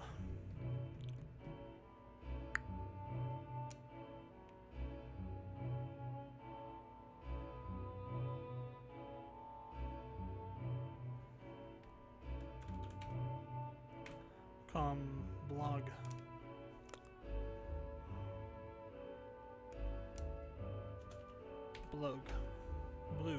Blooge. Nah, doesn't sound right. Sounds a little too weird.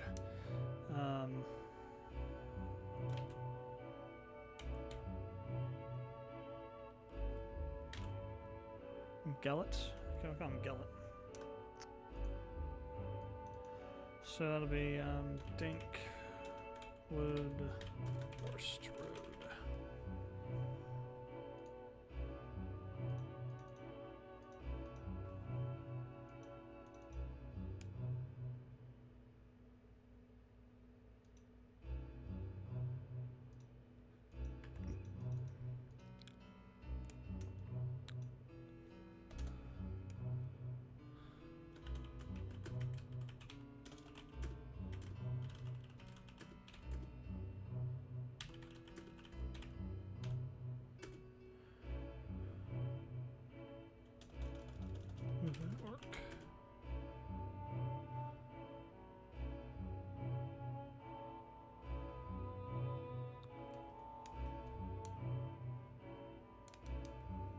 Remove an orc. I don't want to say infestation. Conclave? No. I would just say group because it's all too plain.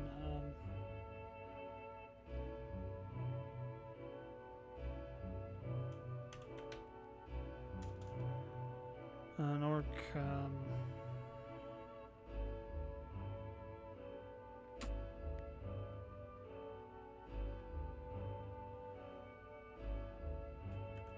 Band, I guess, for now. For want of a better term, we'll use band. So, an orc band from Dinkwood.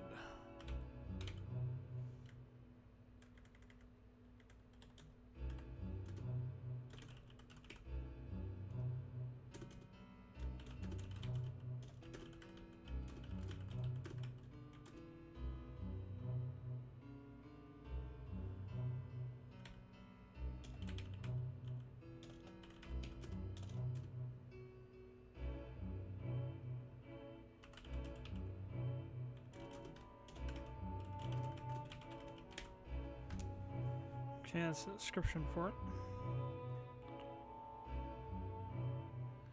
I also mentioned, well, I'll just put it there. I won't say where it's going to be. So do that. Okay, objectives lists.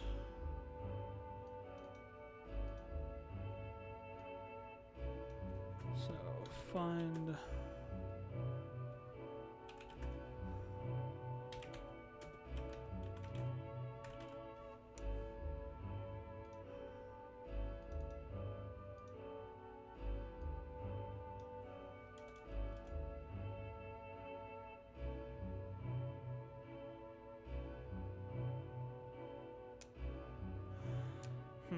Do I want to keep the second there or not? I'll leave it there for now.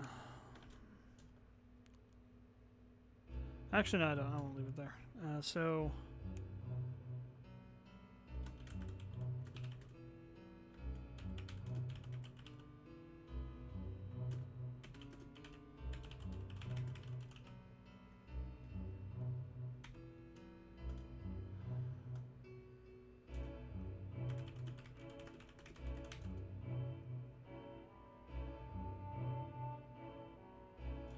Well, let's say kill the leader.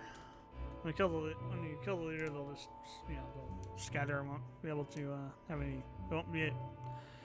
Won't have enough brain power between all of them to do anything. So, talking about orcs here, so aren't that smart.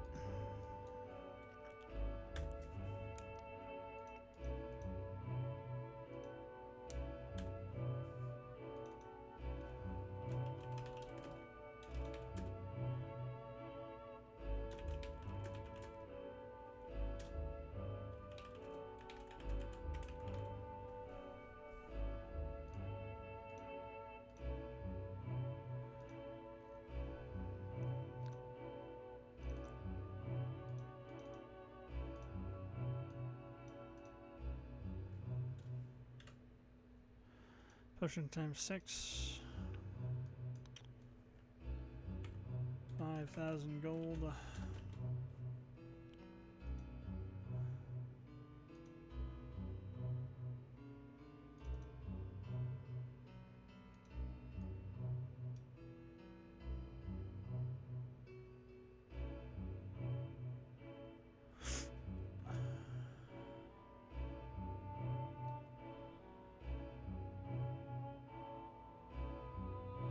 And we'll add some more later on, but maybe like a couple other items. Not sure what I'm going to call them. It's going to be like a voucher for getting training from an Imperial camp. Basically, so it's like an item you exchange for getting experience points.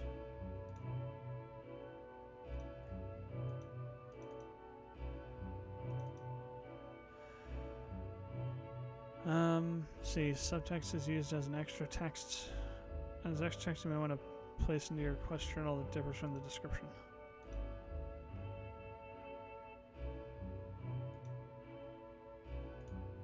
Alright, so we got that in there.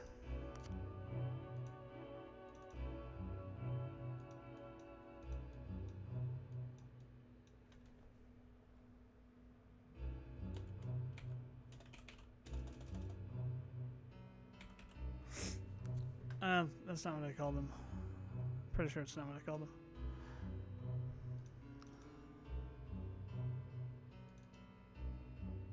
Gellet. Okay, Gellet, not Bellet.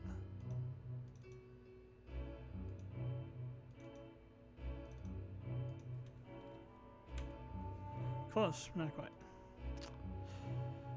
Alright. Close that. So, Gellet.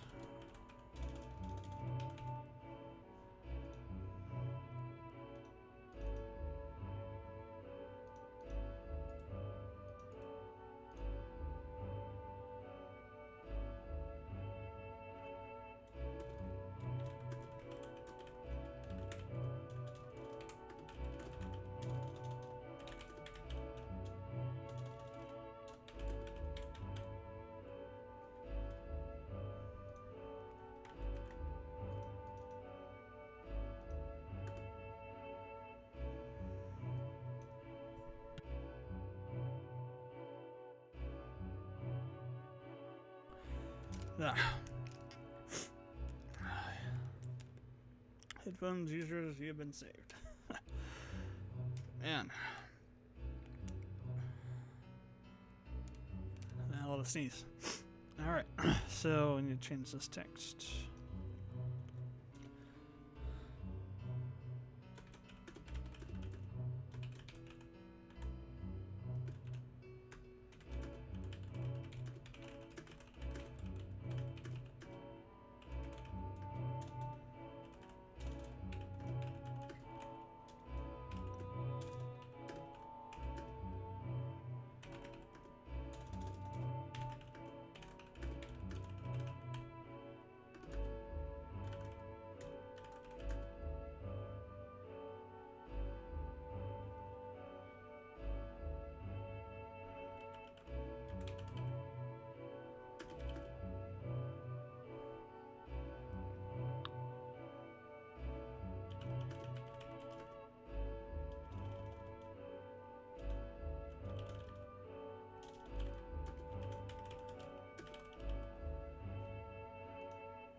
Actually, we can change the name now, because I mentioned what his name was.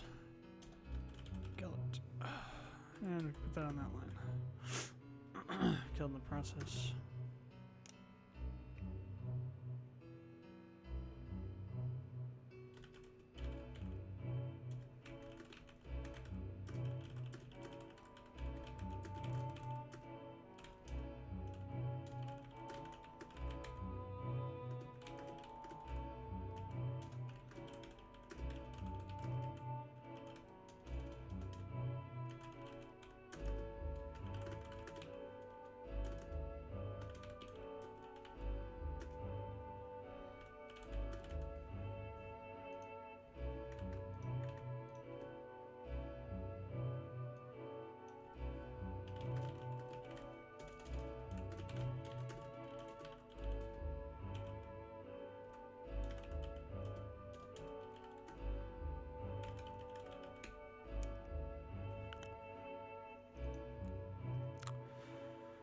Okay, so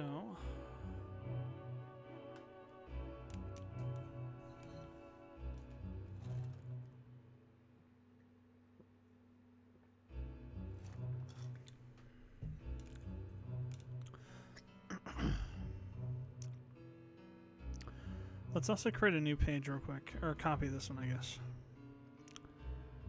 So I want to set this one to activate when the switch for the existing quest is done.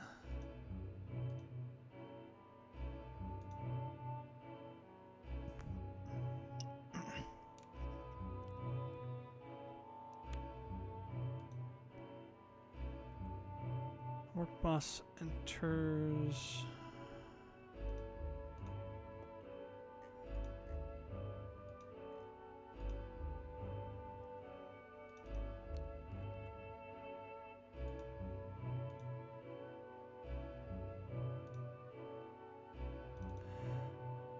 There's all enough of this.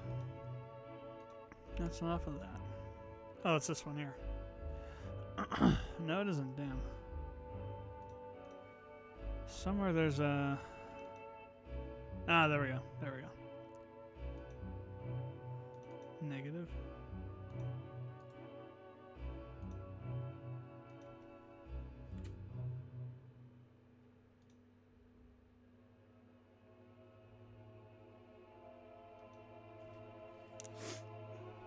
Ah, okay. Now I know what it is. So, player does some stuff.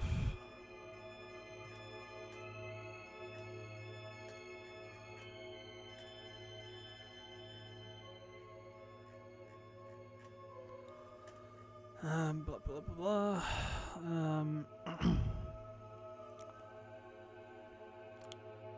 So, battle processing.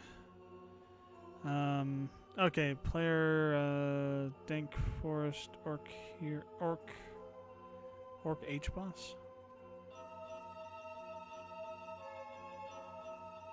I don't know what the H is. Boss dead though.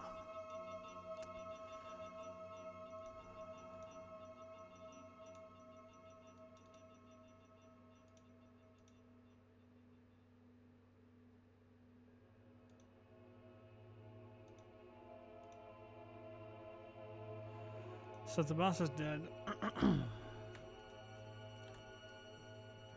Actually, I want to. I can't do it, can I? Let's copy this over.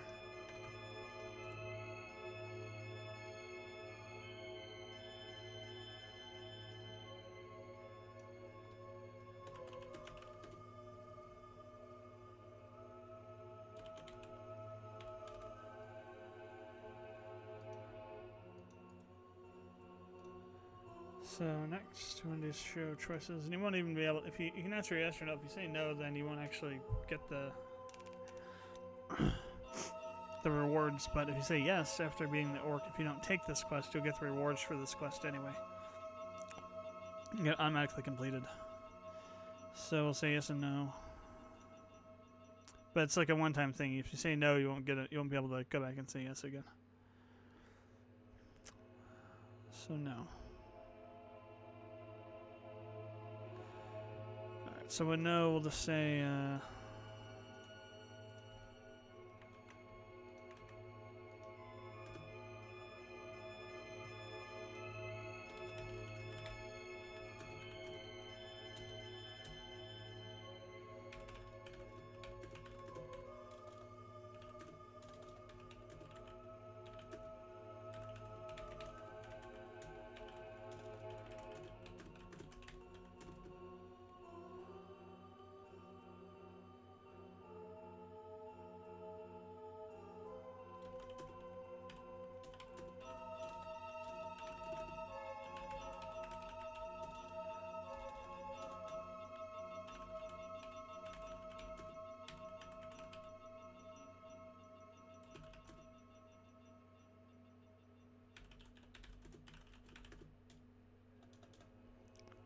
so it's gonna be like kind of like a troll thing where, if you say no, the player's gonna say like, okay, well, okay, so let us know, and then substantial reward, and they're gonna try and go back, and it's not gonna ask them again. They're gonna be like, damn it,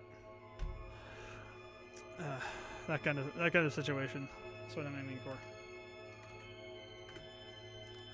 Your choices have consequences, and those consequences might mean you don't get what you should get.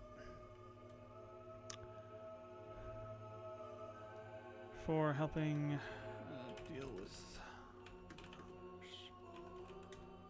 the ords, the oods, dealing with the oods. Orcs that were in Dankwood.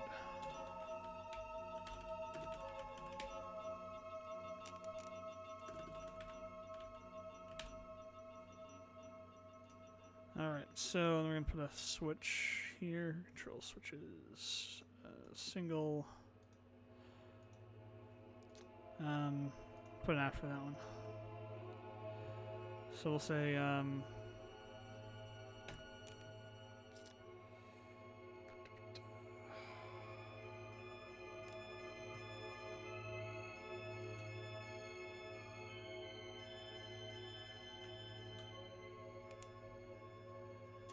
we'll say, so how do we want to, so it's quest number 8.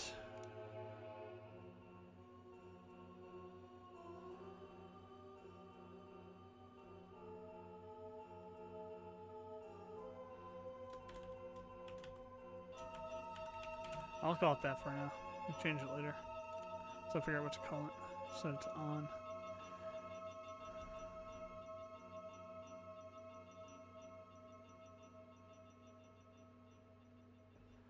So I'm going to copy this again. This time the switch is going to be this one. And we're just going to have him say...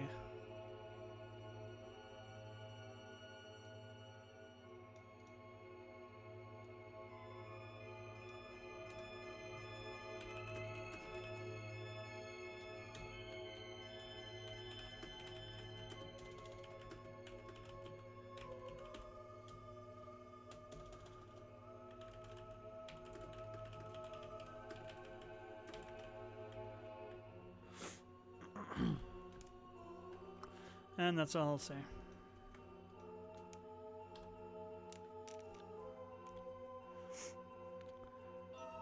I might add in a switch to know if you know his name or not.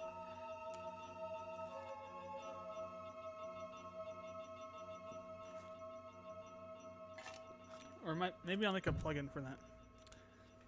Some sort of system that you can use to track an NPC to see if you know their name or not, and if you do, to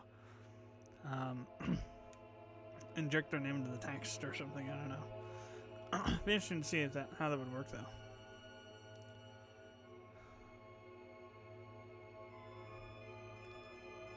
Or maybe you'd put it as like a script call in the text, and it would go to that past the event name and check like a table or something it would generate.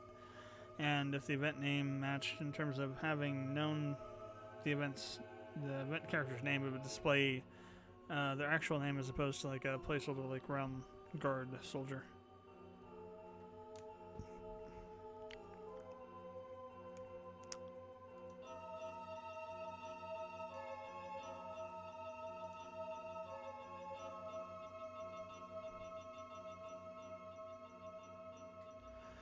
So one thing I want to do though is I need to add the quest marker.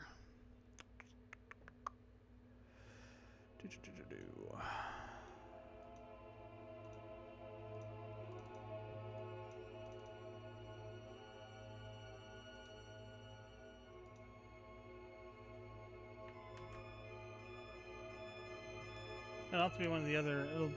That one's for a main quest sprite. Need a side quest.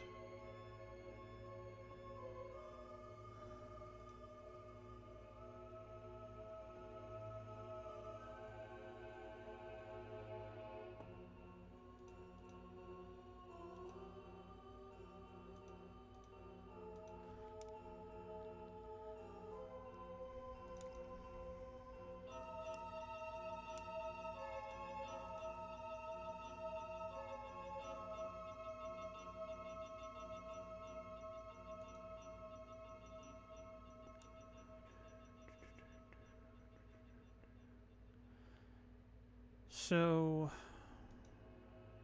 oh, it's 0. So this is actually 13. So it's 14 we want. Okay, so that's what that number will be. 14.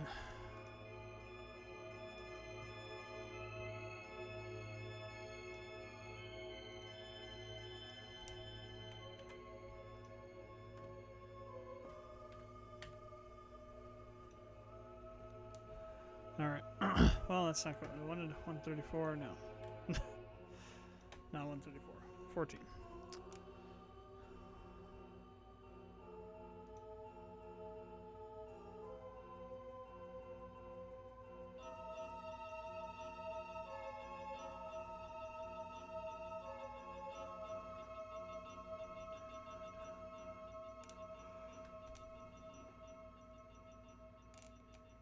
So should I put a thing here for if the quest has been completed the other way?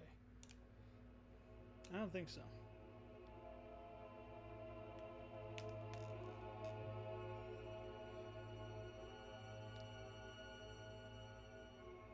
Because if I put it there, people are going to know, okay, there's a quest that's completed, and I need to say yes. Because this way, you can say, you don't know why this character is looking for you, so you can think maybe like, oh, they're going to arrest me or something, but trying to preserve that kind of troll moment there, if you choose no. So that'll be fine.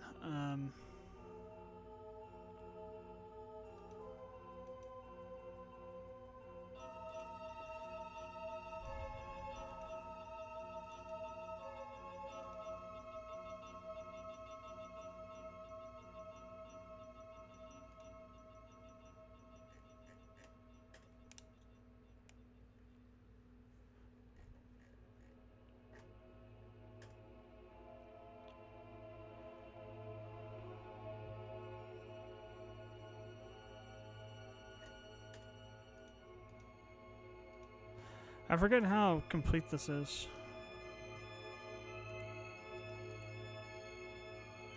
I'm just gonna play it. Last thing I'll do for this turn is let's play this thing, and we'll see exactly how complete this is in terms from the flashback to the beginning of the game, because I have no clue.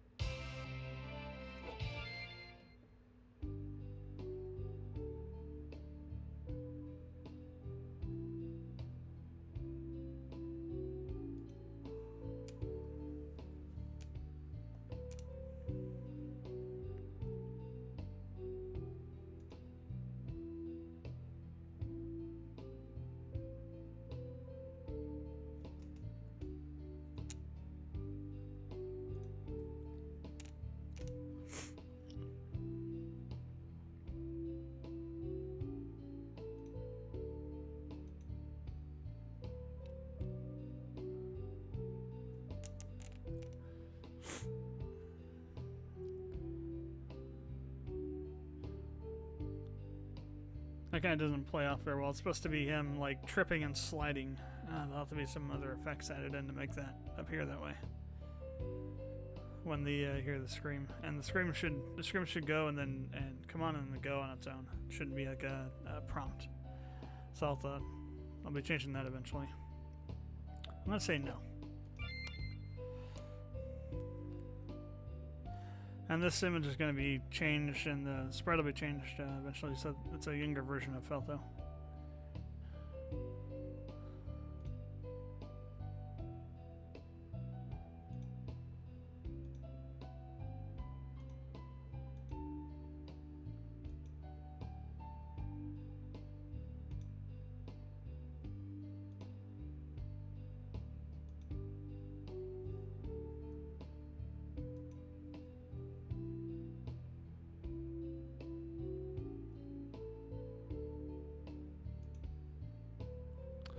So this guy will follow you around wherever you go to. He moves faster so he doesn't get... If he moves at the same speed you do, he ends up basically keeping you from going forward because he's on the other side of you. So you can't go forward, he'll block your path. So I had to make him go slower so you can go around him.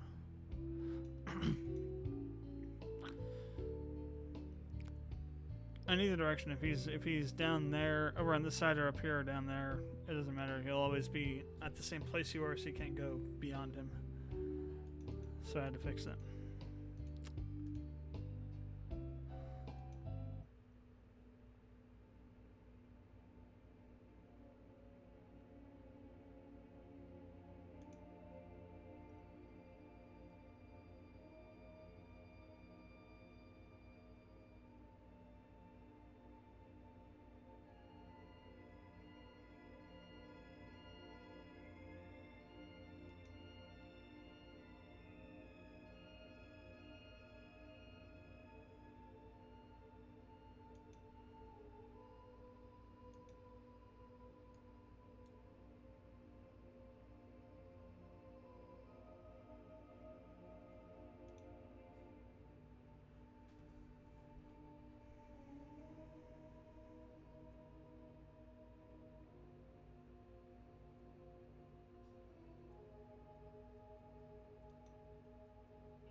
some of this stuff didn't execute correctly.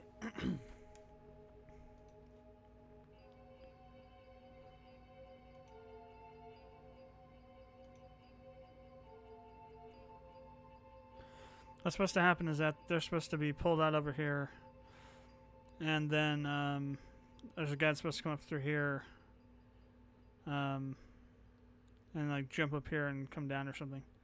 This guy, Leonard.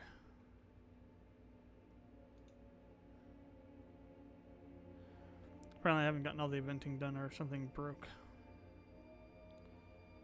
It's also possible that I had done it and then didn't save it.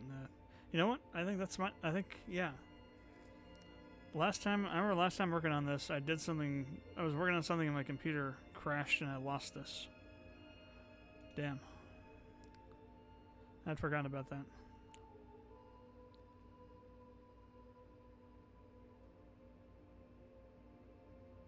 X.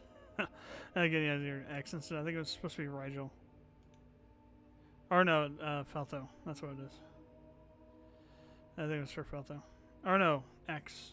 I think it was for Gyn. It was before I gave him a name.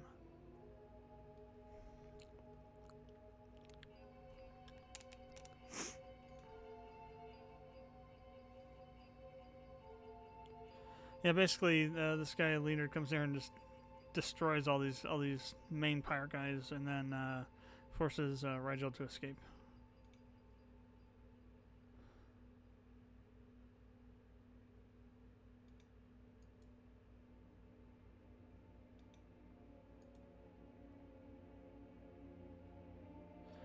Well, not Rigel doesn't escape. The other guys that are over here do escape.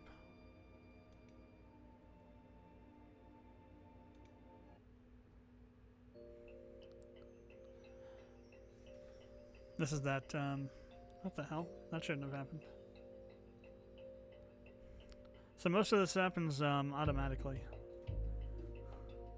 So you don't have to, like, click through it.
Random tree sprite up there. Actually, I used that for replacement of, yeah, that's right. I used that to mark where things should happen at. Forgot about that, too.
528. Let's see.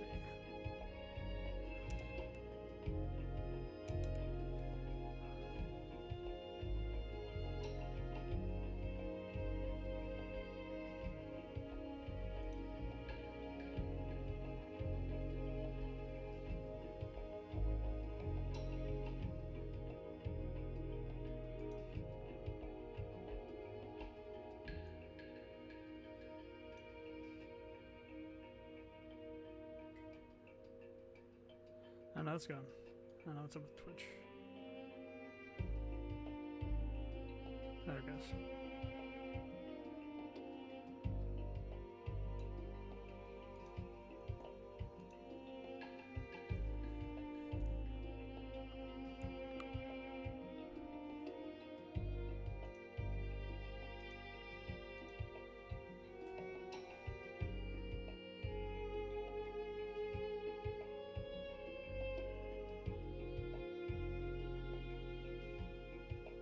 Oh, it's repeating.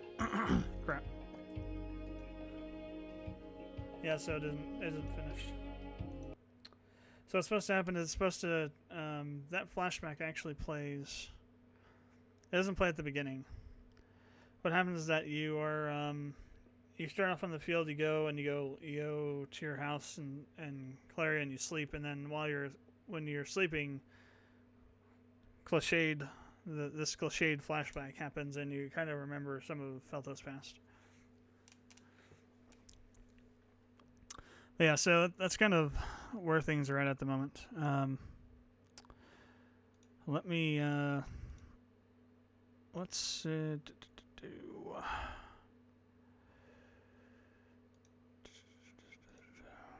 Let's see if I start back over here. Start player. I just want to make sure that we don't go to that. So I'm gonna play the actual game here. So I haven't played it, and I want to figure out how the balance is at the moment. So I added in a new plugin that powers up the enemies that you face based on your level. So the more levels you get, the more powerful they are, I think. That's how it works. Just called enemy levels. This plugin.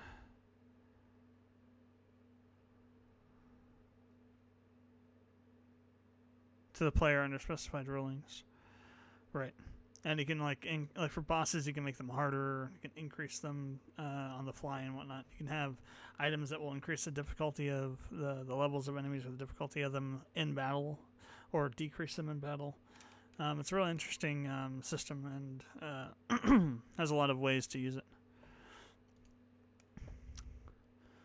So I'm going to go to the house here. So there's going to be somewhere in here there's going to be like a... yeah, here, this one.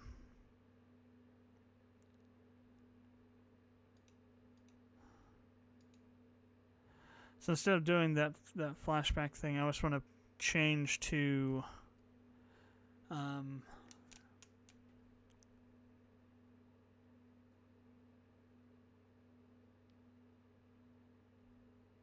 no, that might be the reason why. It's because flashback road. So once all this is done, we set complete on, but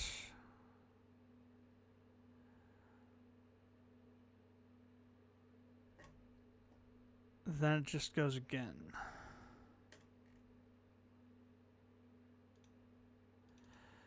Because this is on a parallel. This is for the movements. That's interesting. We have two movements. Oh, this one's an auto run. That's why. This is an auto run. So complete on. That's why it repeated. So the problem is that we need to delete this event and then send us back to the back to our house over here in Claria. Put a spawn point there or something, and then the next page on this needs to be an auto run. So what we'll do is we'll just take this here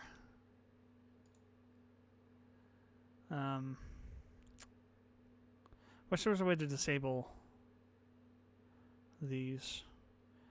So I'll just copy this. We'll delete it. I'll create a new event page. Paste it in there. And we'll say on self-switch D or something so it won't ever fire. And instead what we'll do is we'll switch on this flashback complete.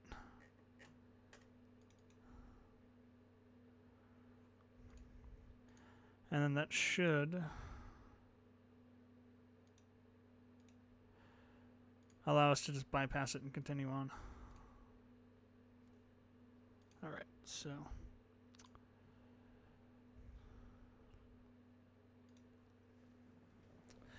yeah, I'll end the stream playing the game. I forget how long it takes to get through what I have.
Guess this is a level 1 pad.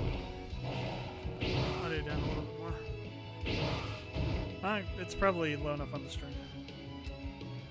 I'll also have to resist the urge to shout over the headphones.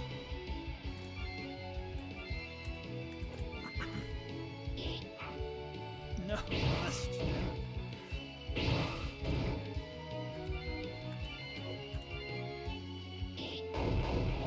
oh, nice. Critical.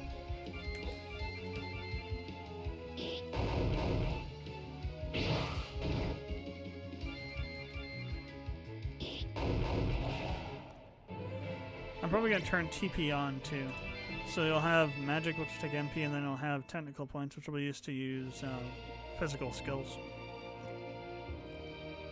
Yeah, that's way too much experience. That'll do for now, I guess so.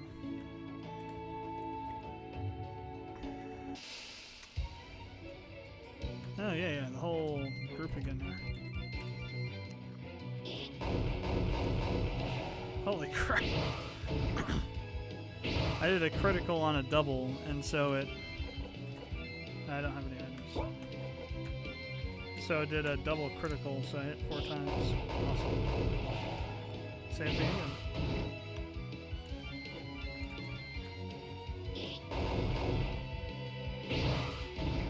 Oh crap, I'm about to die.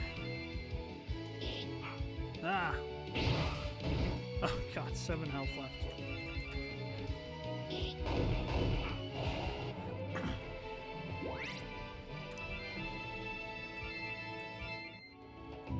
I don't think leveling up doesn't heal you.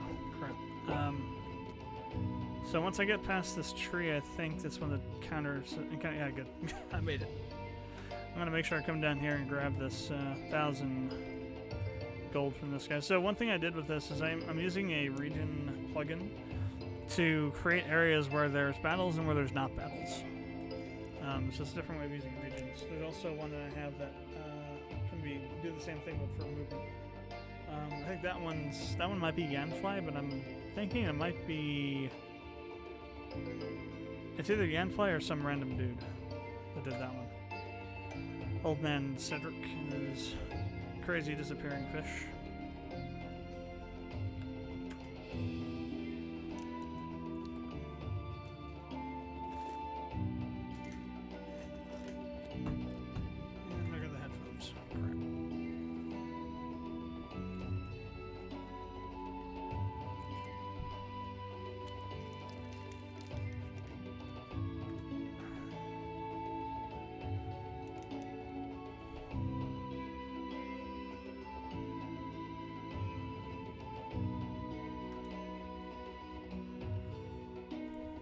top of his head's also cut off for some reason.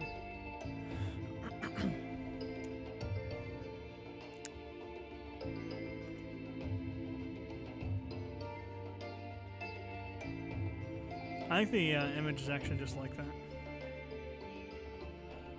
Yeah, it might be that it's not rendering all the pixels, so too. I'll have to check that.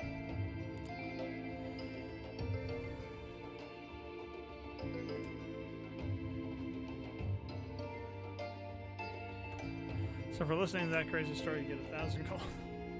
And if you go back talk to him, he just does whatever. That's all he says. Yeah, so you get 1,000 gold from that guy, which you can use to heal up. I may make it so that when you sleep at your house, you heal up automatically. Those guys also actually talk too. All the NPCs will say stuff.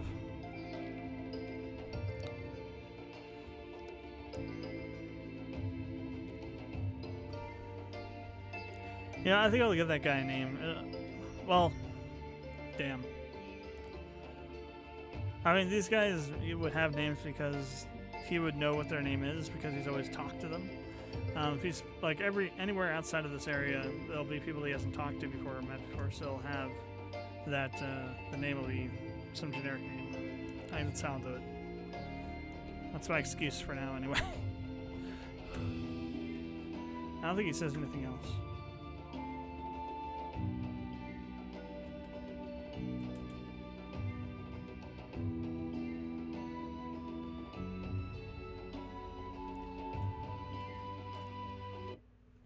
These guys also say stuff. NPCs will also say stuff, can have conditional dialogue too. Like if you have a certain character in your party, they may say something different based on having that character in your party.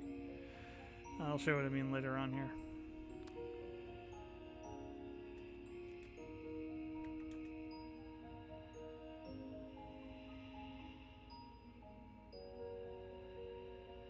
Patrol doesn't have 2 L's, what the hell?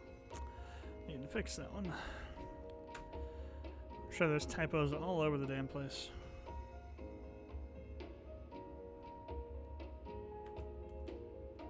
Putting the troll in patrol. So, oh, Marlowood doesn't have the thing. Oh.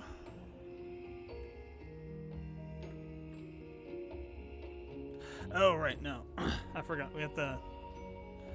that doesn't happen right away now. Right.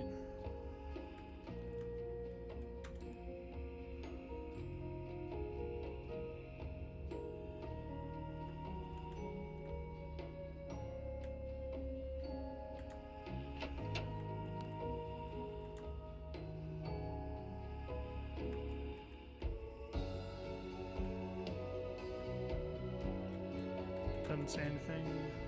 I don't think I can put any dialogue on these guys yet. No.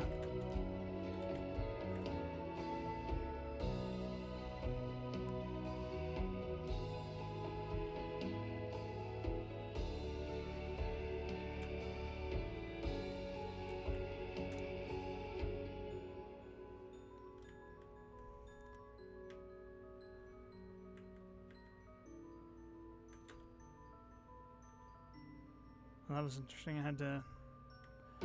Oh, I haven't fixed that. That's how it was before. Ah, come on. I know you say something. Maybe you don't say anything. Never mind, I guess not. Could have sworn I put dialogue on her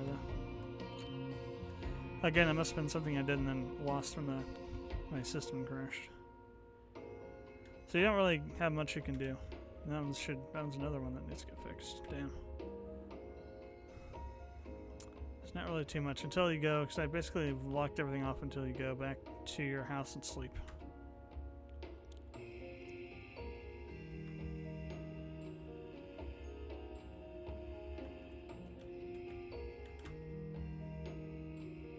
Polish. A lot of the characters I've gone through, since the last time I played it, I've gone through and created a bunch of custom sprites and custom, and from those, the custom face portraits in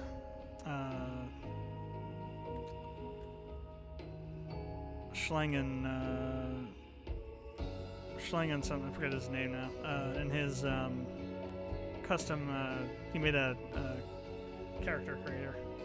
So here's the quest icon system here. So this is our house here. There's another one of those scenes that's automatically done here. Though you have to forward the text yourself.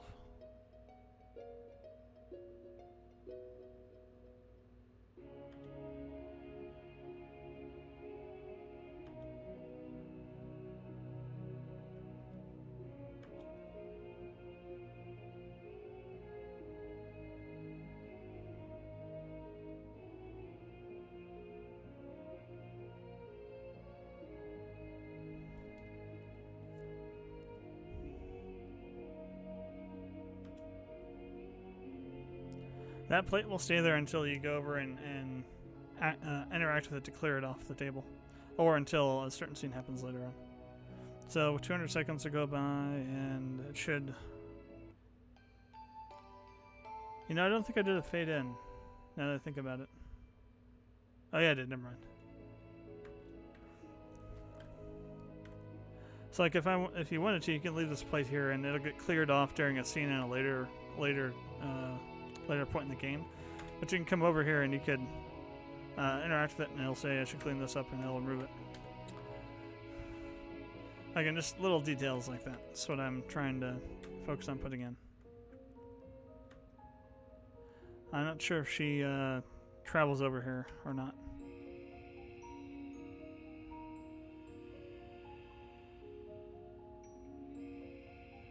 I'm guessing... Oh, there she is. She had to come over from the field.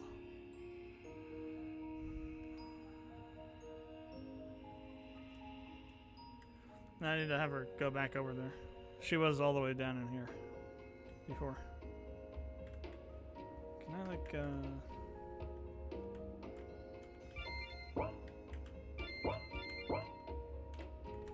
it's control shift, there we go. Speedy. Turn in Felto the squirrel, or Felto the hedgehog. So yeah, blue is for storyline quests.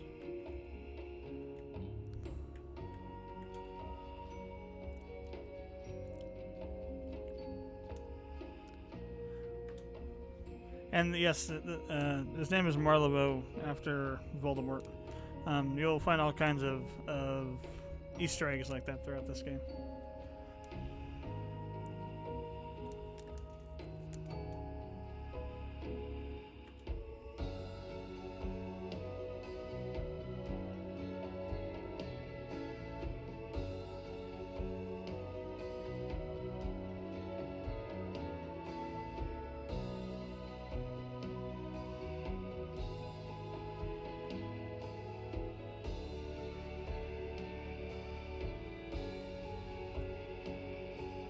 So if you say no, he just basically says, well, I'll say it. I'll say it very well. So we change our mind, speak them again.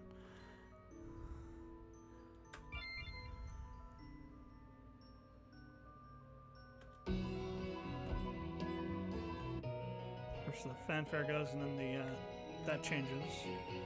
And that won't turn green until you actually complete the quest.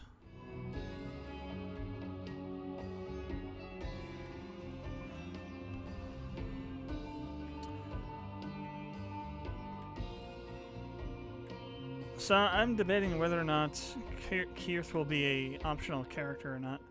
I'm thinking that if you haven't gotten Keith in your party yet and you try to leave, I'll have Polonish run over and tell you that you shouldn't go out there alone, or have somebody else do it. Maybe one of the guards say you should wait and go find somebody to help you.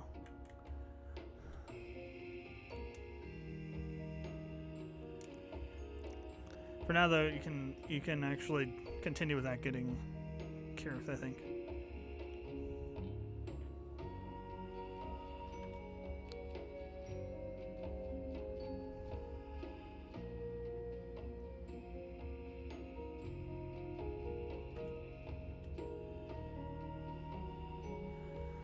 Again, I'm going to also try and make it so that NPCs have different dialogue after you talk to them once, in most cases, so... Not all the time, but a lot of the time.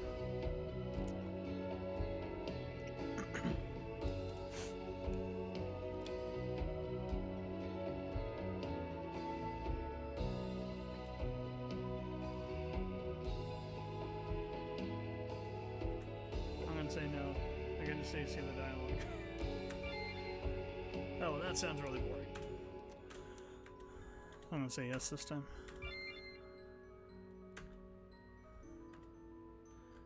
Alright, so now he's in our party. Let's go over to the item shop. I don't remember where it's at. Here it is. Need to get some potions.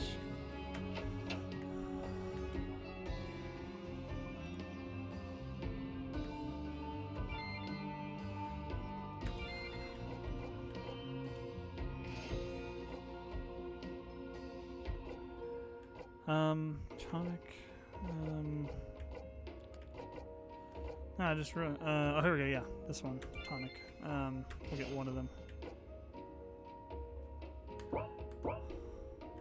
I may have to go grind a bit out on the plains to get some more gold for buying equipment.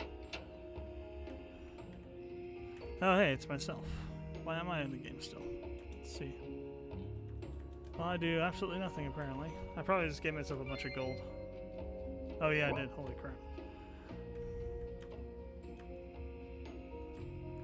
I think it was for testing the, testing something. I think the class system. I put it in here for some reason.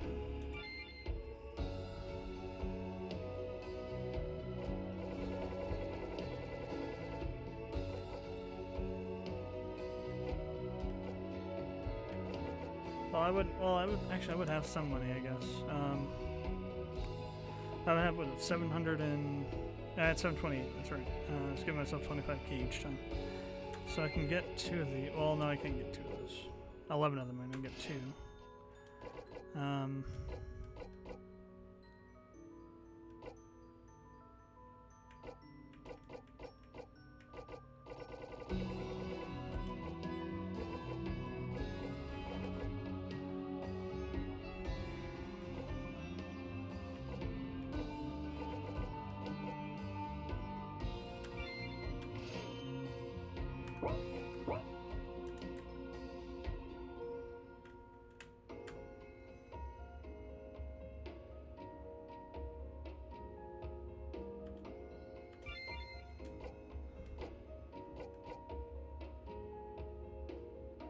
So I would have barely enough to get a long sword. Alright, I'll put that on Felta.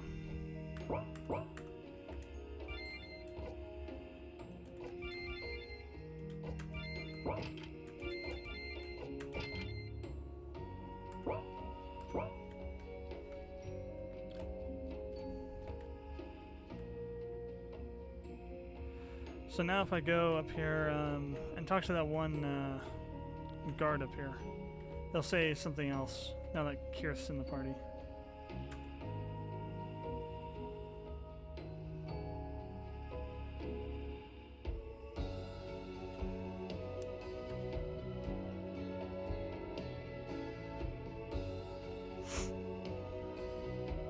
Or no, it's this guy. Never mind.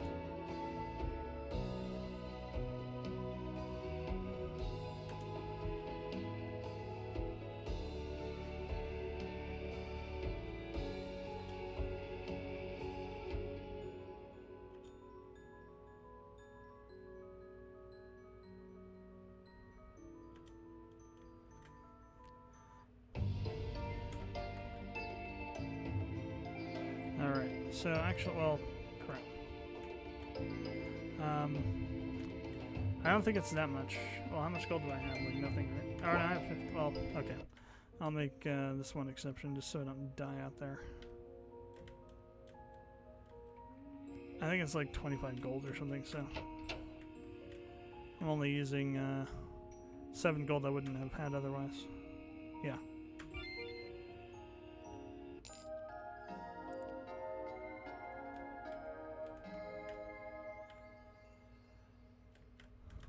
Yep, no dialogue.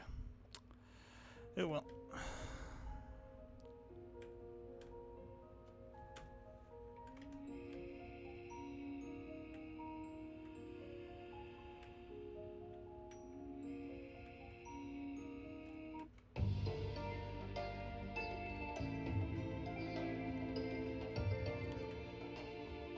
So we have to go all the way to the east, to the Fell Desert. So now the enemies are a little bit stronger, as you can see. It's based on an algorithm that uses your total party's level with some other math to average out an enemy level based on your party's level. So the stronger you get, the stronger the enemies get. I'm thinking about adding a expansion to it to also scale the gold and the experience that you get from them. So you're not getting, you know, whatever you get from these guys when they're like level 30 or something, as opposed to when getting the same thing when they're level 1. I haven't done that yet, so it's in the on the schedule for me to work on that eventually. So if I remember correctly, yeah, Kyrith is the same class. Eventually, I'm not sure if I want to, because I was thinking about making Kyrith be a specialized class already. Yeah, I think so. I think I will do that. I'll make him the spearman, like he should be. To start off with. I was thinking like having everybody start off as a novice, but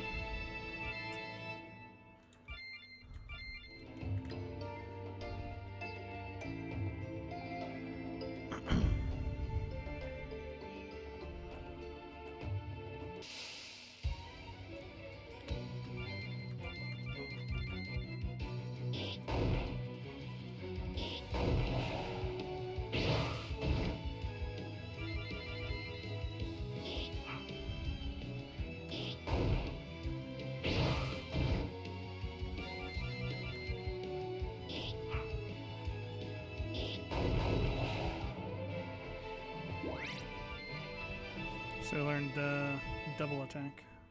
We already know double attack, don't we?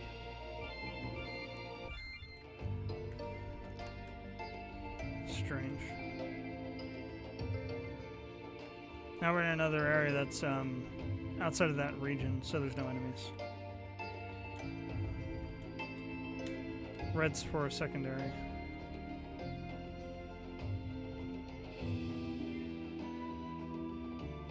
But this takes forever, I have to admit, because basilisks don't spawn very often. So this quest takes forever to finish, but you do get a lot of experience by doing it.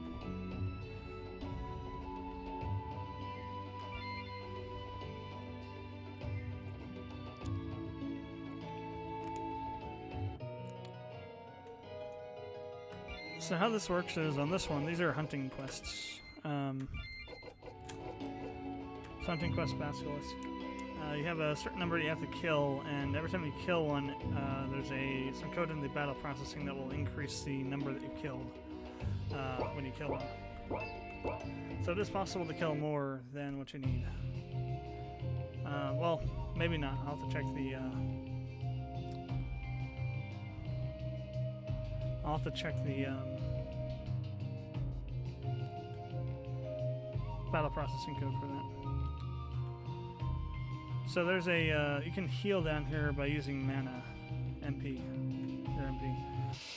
Which, I mean, it's okay for what you need to do, but like if you need to, before you go like fight the boss battle, I wouldn't suggest just going back and sleeping or bringing your along some ethers or something. But yeah, so like if you just want to sit here and grind a bunch, you can just heal at this oasis here.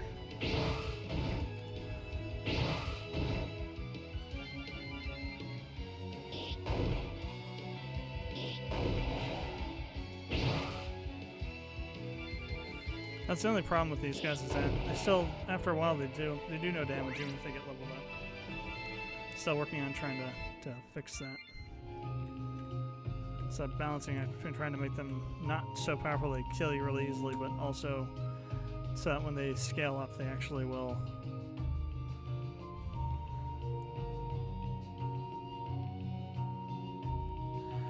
So here's another hint for paying attention to the dialogue in this game.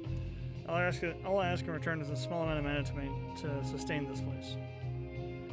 So the reason I put this in here is to give you an idea ahead of time that there's something really jacked up about this world. Something's like out of balance. And that maybe the reason the Fell Desert exists is because of that, you know, screwed up balance. I'm gonna say no this time. Just don't really need it. So I'm gonna zoom up here to the other area. So up here you'll find more basilisks more often. They spawn along with sahagins more often up here. Although there are sahagins, you know, so it's another level of difficulty in this area.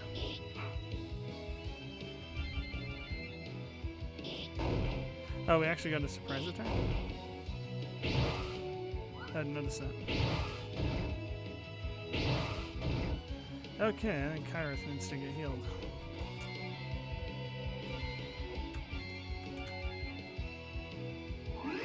Kirith. I keep saying Kyrith, it's actually Kirith.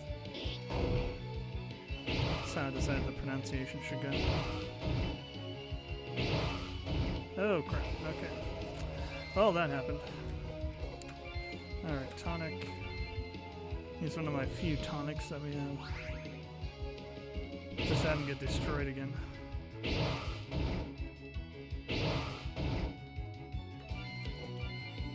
Okay, dual and double. I think dual attack hits twice, double attack hits 2 enemies randomly. That's what it is. Alright.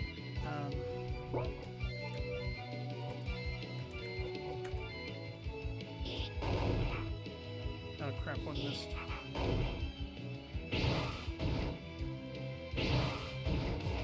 Okay, let's do it again. And I'm about to follow him. Crap.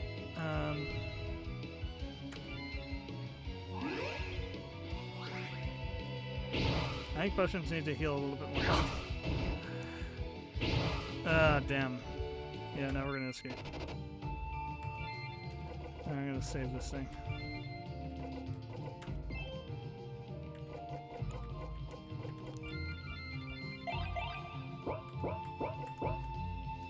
Okay, I changed my mind. We're gonna go. We're gonna go down to this spring here. I forget if it actually restores characters that are knocked out or not, though. Crap. I need to escape. Luckily, the escape works pretty well at the moment.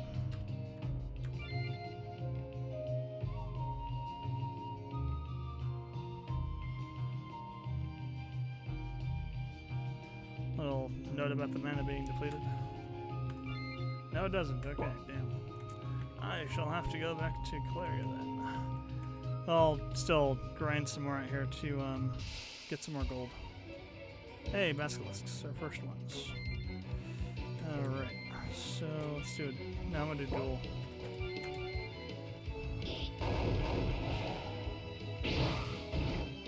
So now once we get done with this fight, if I go check the quest, I'll have killed 2 of these guys.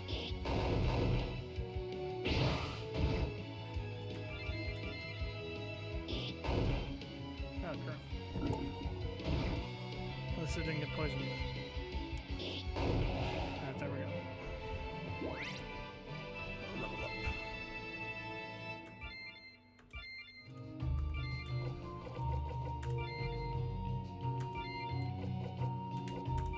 Two out of, yeah, see, 2 out of there. Oh, also, I forgot about this too. We can upgrade our characters. So we got some upgrade points here we can spend to help a little bit.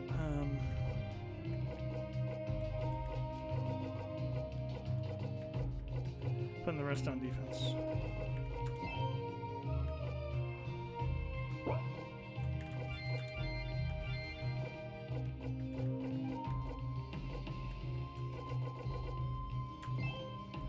Put all of his on attack power.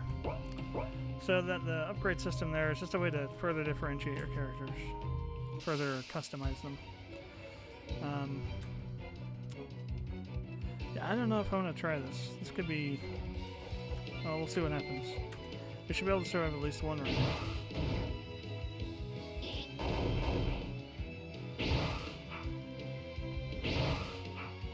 Okay, I think we could probably survive this.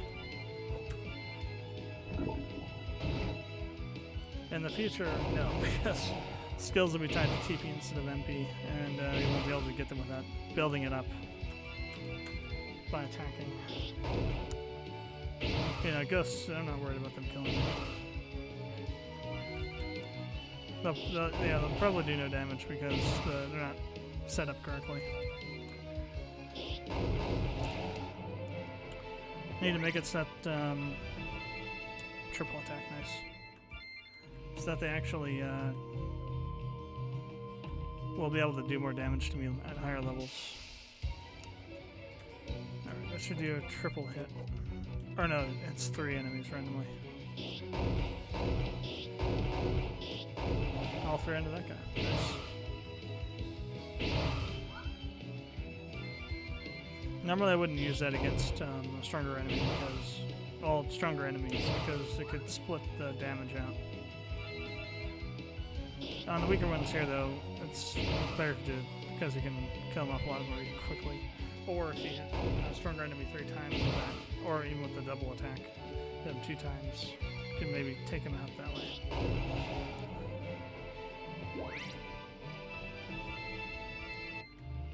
I recommend being at least level 10-ish for the next boss. Well, the first boss, actually, not next. Alright, I'm gonna get back to Valeria so I can buy some more potions and get some better equipment. I think we got around 5,000 gold at this point.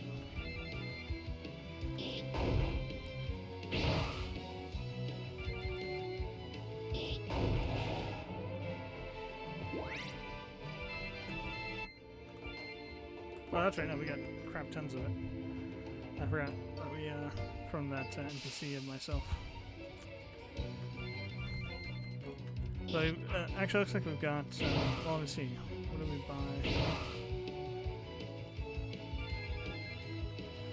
So, maybe it wasn't 5, we got like 1,800, I think, from our battles so far.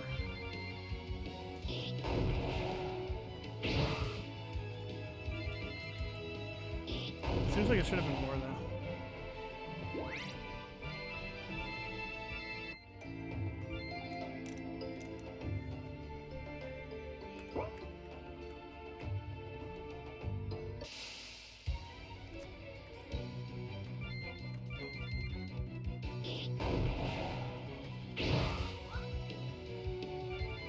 Hey, Morpheus, I think, yeah.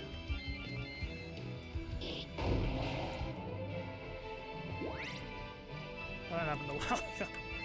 I need to pay closer. I need to get something like puts the chat in the friggin' window or something. Ah, what happened?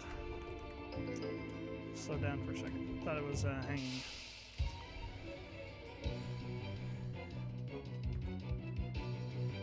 Alright, ghosts. Yeah, these guys are pretty much, they're, even with the level system, they're not set up correctly.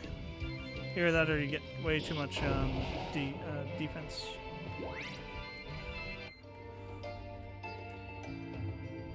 I mean, the main problem is trying to balance the damage they do with the health that you have early on. If they do too much damage, they can just kill you way too fast. So if you don't give them enough damage, then they end up not being able to damage you eventually as you get to higher levels. So I need to tweak the level up system a bit to give them more attack power over time. Actually, we need to stay at the end first, so we can. A $25 revive is much, or 25 gold revive is much more economical than a 750 gold revive.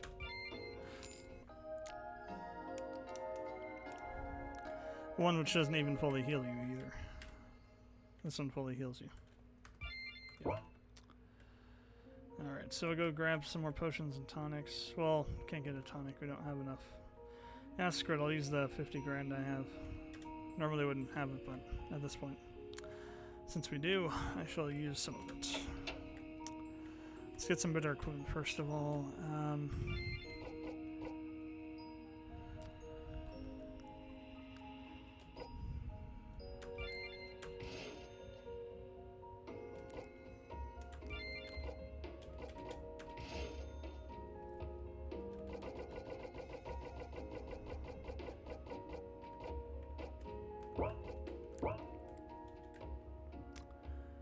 You notice the name there? Newell? There will be a character named Gabe in, or there is a character named Gabe in Hellenden. He's the weapon shop owner down there. So yeah, Gabe Newell. Again, like I said, there's all kinds of that kind of crap throughout this game, and will be more, even in this really early version of it. Let's see. I want to get see, he has a wooden longsword. Really, the longsword is interesting.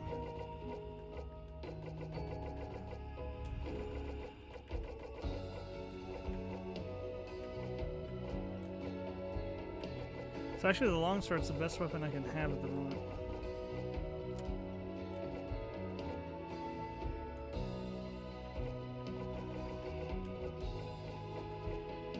I gotta get another one for Kirth then.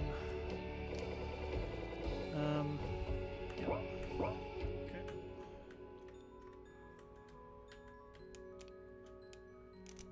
Alright, let's equip that stuff.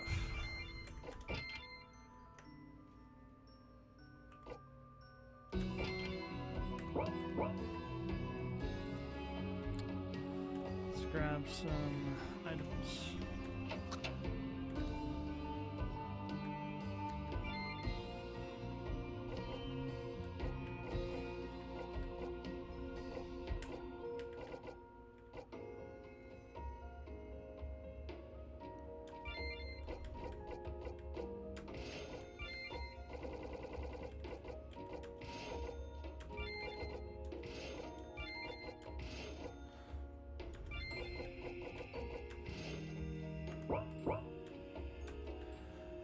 Normally we'd have to grind for quite a while to get enough gold for all that, but we're just going to assume that I did like an hour's worth of grinding.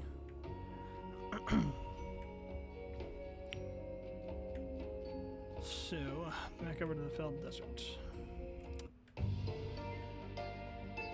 I may include an item that allows you to fast travel eventually. Possibly. But you wouldn't get it till you get maybe to like the first large city. You wouldn't be able to buy it until then.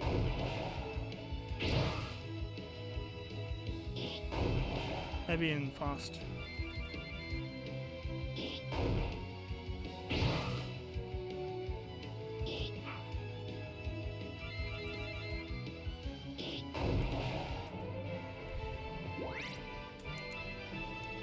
So I tried to clean up the event around the next boss.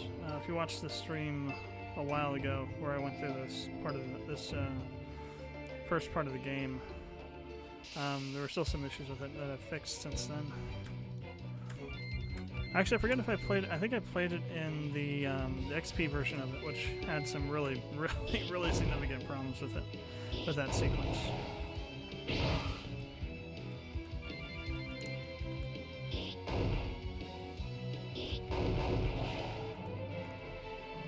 Alright, these guys should be a lot easier to deal with now. The basilisks and the Sahagans. As we have these, it's better equipment now. So I'm just gonna go straight up there. We're probably still not high enough level to take the boss on though. Kirth needs to get a little bit higher on his levels.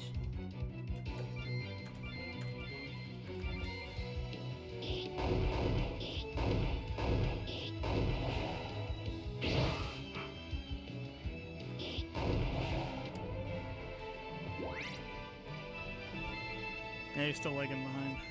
It's level 7. Need to get him up to at least level 10. I've tried to make the battle hard enough that you need to be at least level 10. I haven't really tried it since putting in this leveling system. That's right. Yes, 3 basilisks. Awesome. This is a group you want to find a lot because it'll help you clear the hunting quest a lot faster.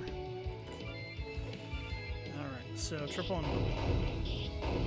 It's not going to kill any of them, probably.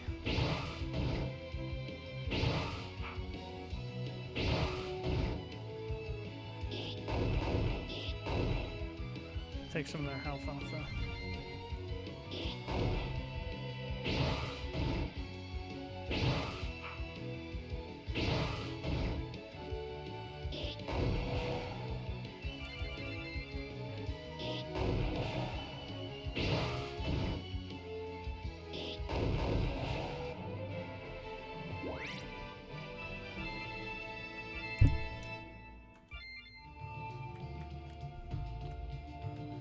need to really tweak the values of it. You level up way too fast, really. Unless I can figure out a way to bring the KCG Limit Breaker script over into MV, that's going to be an issue. If I can do that, then we can just do like max level 999 or something, 999 or something like that. But without it, the max level is 99, so you level up way too fast. I'm gonna try and make this game be like a 30-40 hour game.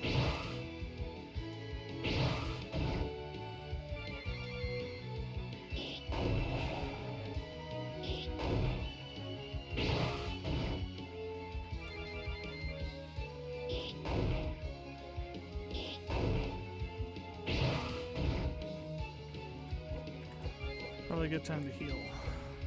Use the high potion instead.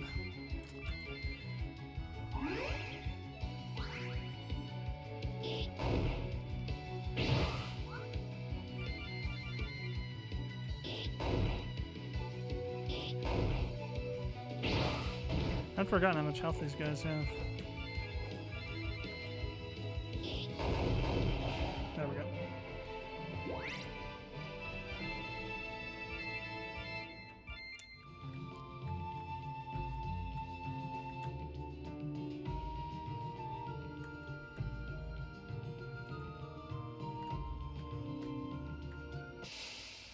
And here I am again up there.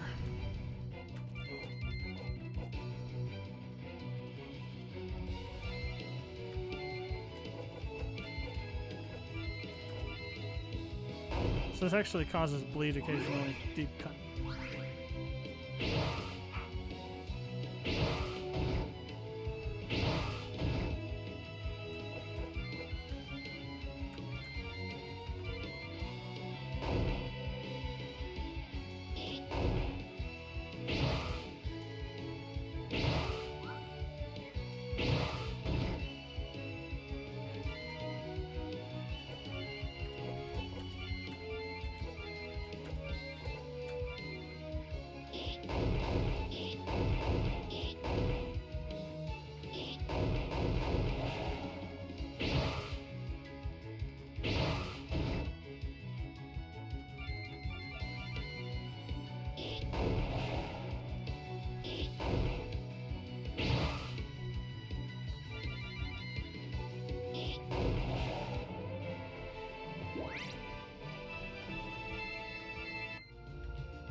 I took the level off. Okay, that's what I figured I did.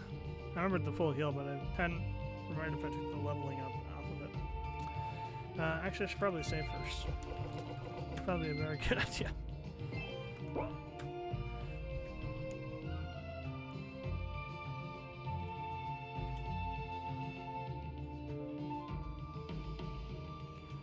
I tried to recolor these since you can't do sprite coloring in the sprite selection, and it didn't come out quite so well. The tiles are kind of off, sort of. Is this little line you see here on this guy that's moving right now? It's actually part of the ghost sprite.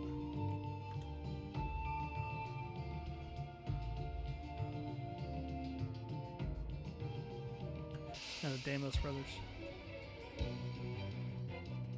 The Silithan, Leknesh, and Thraslar. So I would say get rid of Thraslar first. He can heal the others.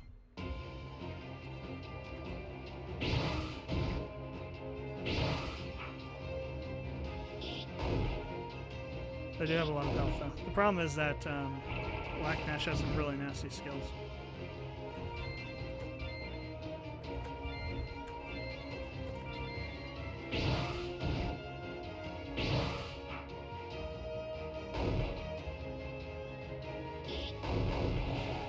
Okay, that wasn't too bad.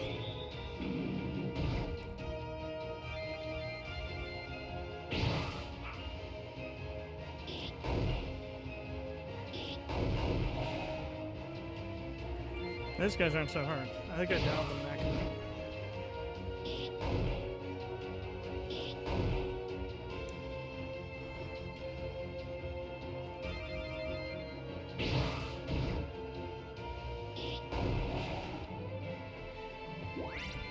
I just kind of zip through that. They get way, you get way too much stuff. Way too much gold and way too much experience off of these guys. Oh, experience might be fine, but that was way too much gold. 9,000.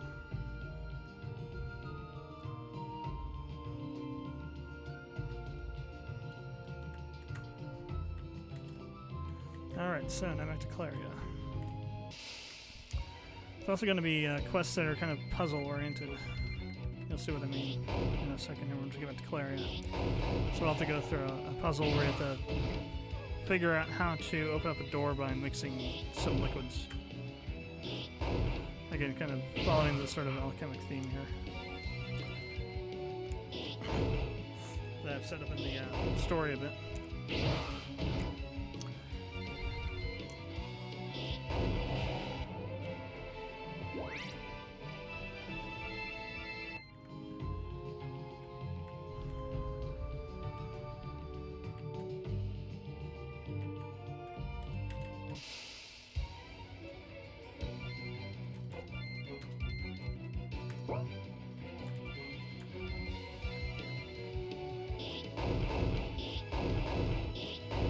That was kind of a waste. Double attack would have killed that guy.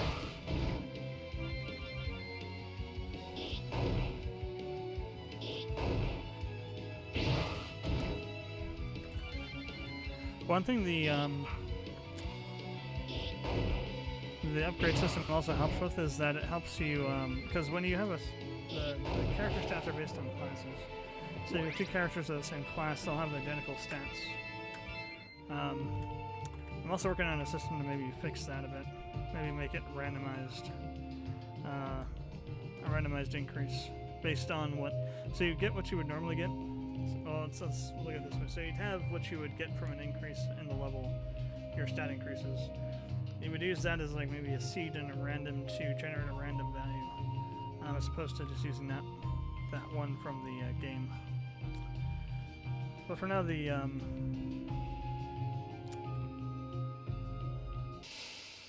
upgrade system works fairly well to do that.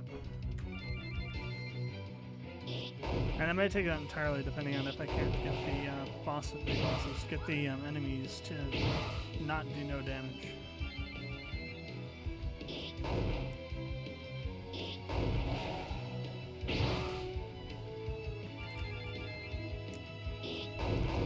Maybe it's just a matter of increasing the levels that they get. Increasing the level that they are, increasing the level they are, increasing the amount of levels that are added to them based on your own. I think we passed it. It's up here somewhere. Crap. Ah, basilisks. That's right, I still have to do that side quest. Like I said, that side quest takes forever. I sat in here doing it. I think I did it like. The fastest I've done it in is like 35 minutes. I need to either reduce the number or make them spawn more often. This takes too long to encounter them all.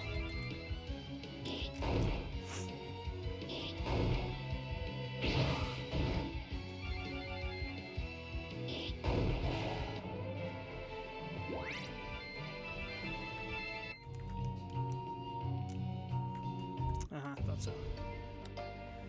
Okay, off to Claria. Some bats. Are these guys still level 1? I didn't see what the level was. I think they aren't. They've been increasing in level. I still think they're not. 3. That's interesting. No, that should be way higher than that. Something's up with the, I'll have to check out how it's set up. There's a couple different settings for how it determines the levels. One of them uses all the levels of everybody in the enemy team and your team. One only uses your team. And there's another one that just does it randomly or something. I think I might have it set for the first one where it's taking everybody's levels into consideration when it's doing the averaging, so it's only going up a little bit instead of a lot. But maybe that, I might have done that because they were getting too powerful. I don't know. Shall have to check.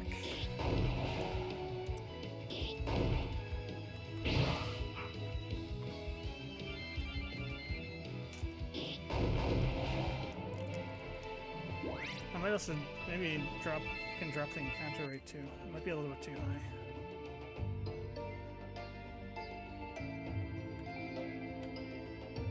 It's all these, balance questions that are annoying as hell to try and figure out for the pacing and whatnot.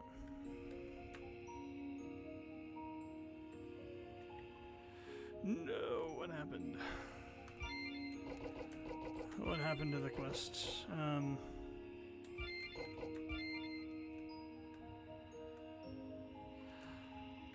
Wow. It did not register that we got it. That's not good. That's definitely not good. But anyway, so what happens is you talk to him, you give him the necklace, he gives you some mead, and tells you that if you want to continue, you need to go down to this house down here and to read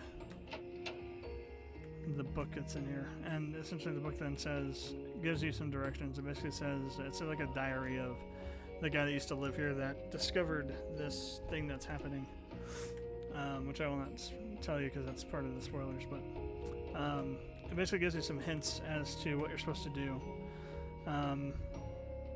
but you're not really sure of what you're supposed to do. Well, it depends. If you say yes, like if you're playing this again for a second time or you're playing through this section again, you can say yes and then just do the stuff you need to do to unlock this door. If you say no, though, you have to actually go through and figure out what it is, talk to people, and get clues before it'll allow you to continue. And essentially, you'll go and talk to people. They'll make reference to certain characters that you can go talk to find out those clues. Then once you have all the clues, you'll be able to mix together the stuff to unlock that door, and then that takes you down below the house to where there's a grave site. Pour the meat on the grave down there, and then the ghost of this guy comes to you and asks you to complete his quest. Well, not complete. That's too cliched. He doesn't ask you to complete the quest he was on. He asks you to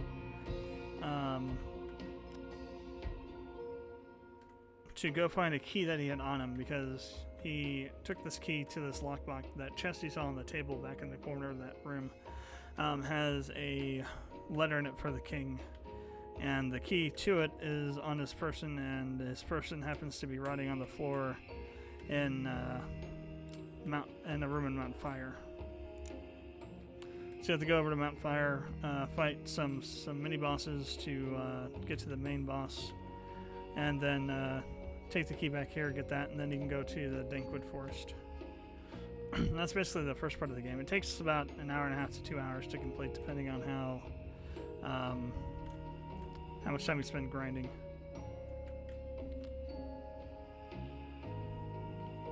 Yeah, so apparently that thing got broken somehow. Not sure what happened. I'll have to check. It's the last time I played it worked, damn it. That sucks. Okay. Well, that's going to be it for the stream for tonight, so thanks for tuning in. Comments, questions, for watching this afterwards on YouTube, leave them below. And appreciate it if you'd subscribe to the channel. And I will see you on Tuesday. I will, like I mentioned at the beginning of the stream, I'll be uploading however many of the Chrono Cross videos I need to upload. If that's all the rest of them, I'll be uploading all the rest of them and releasing them later tonight. So that will happen. And really, I think that's pretty much it.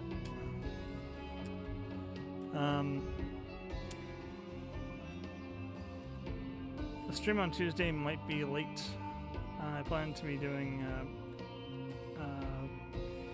staying late at work on Tuesday to try and finish up the stuff that I'm currently working on, so we can get moving on to other projects, but we'll see what happens. So, thanks for tuning in, and I will see you next time.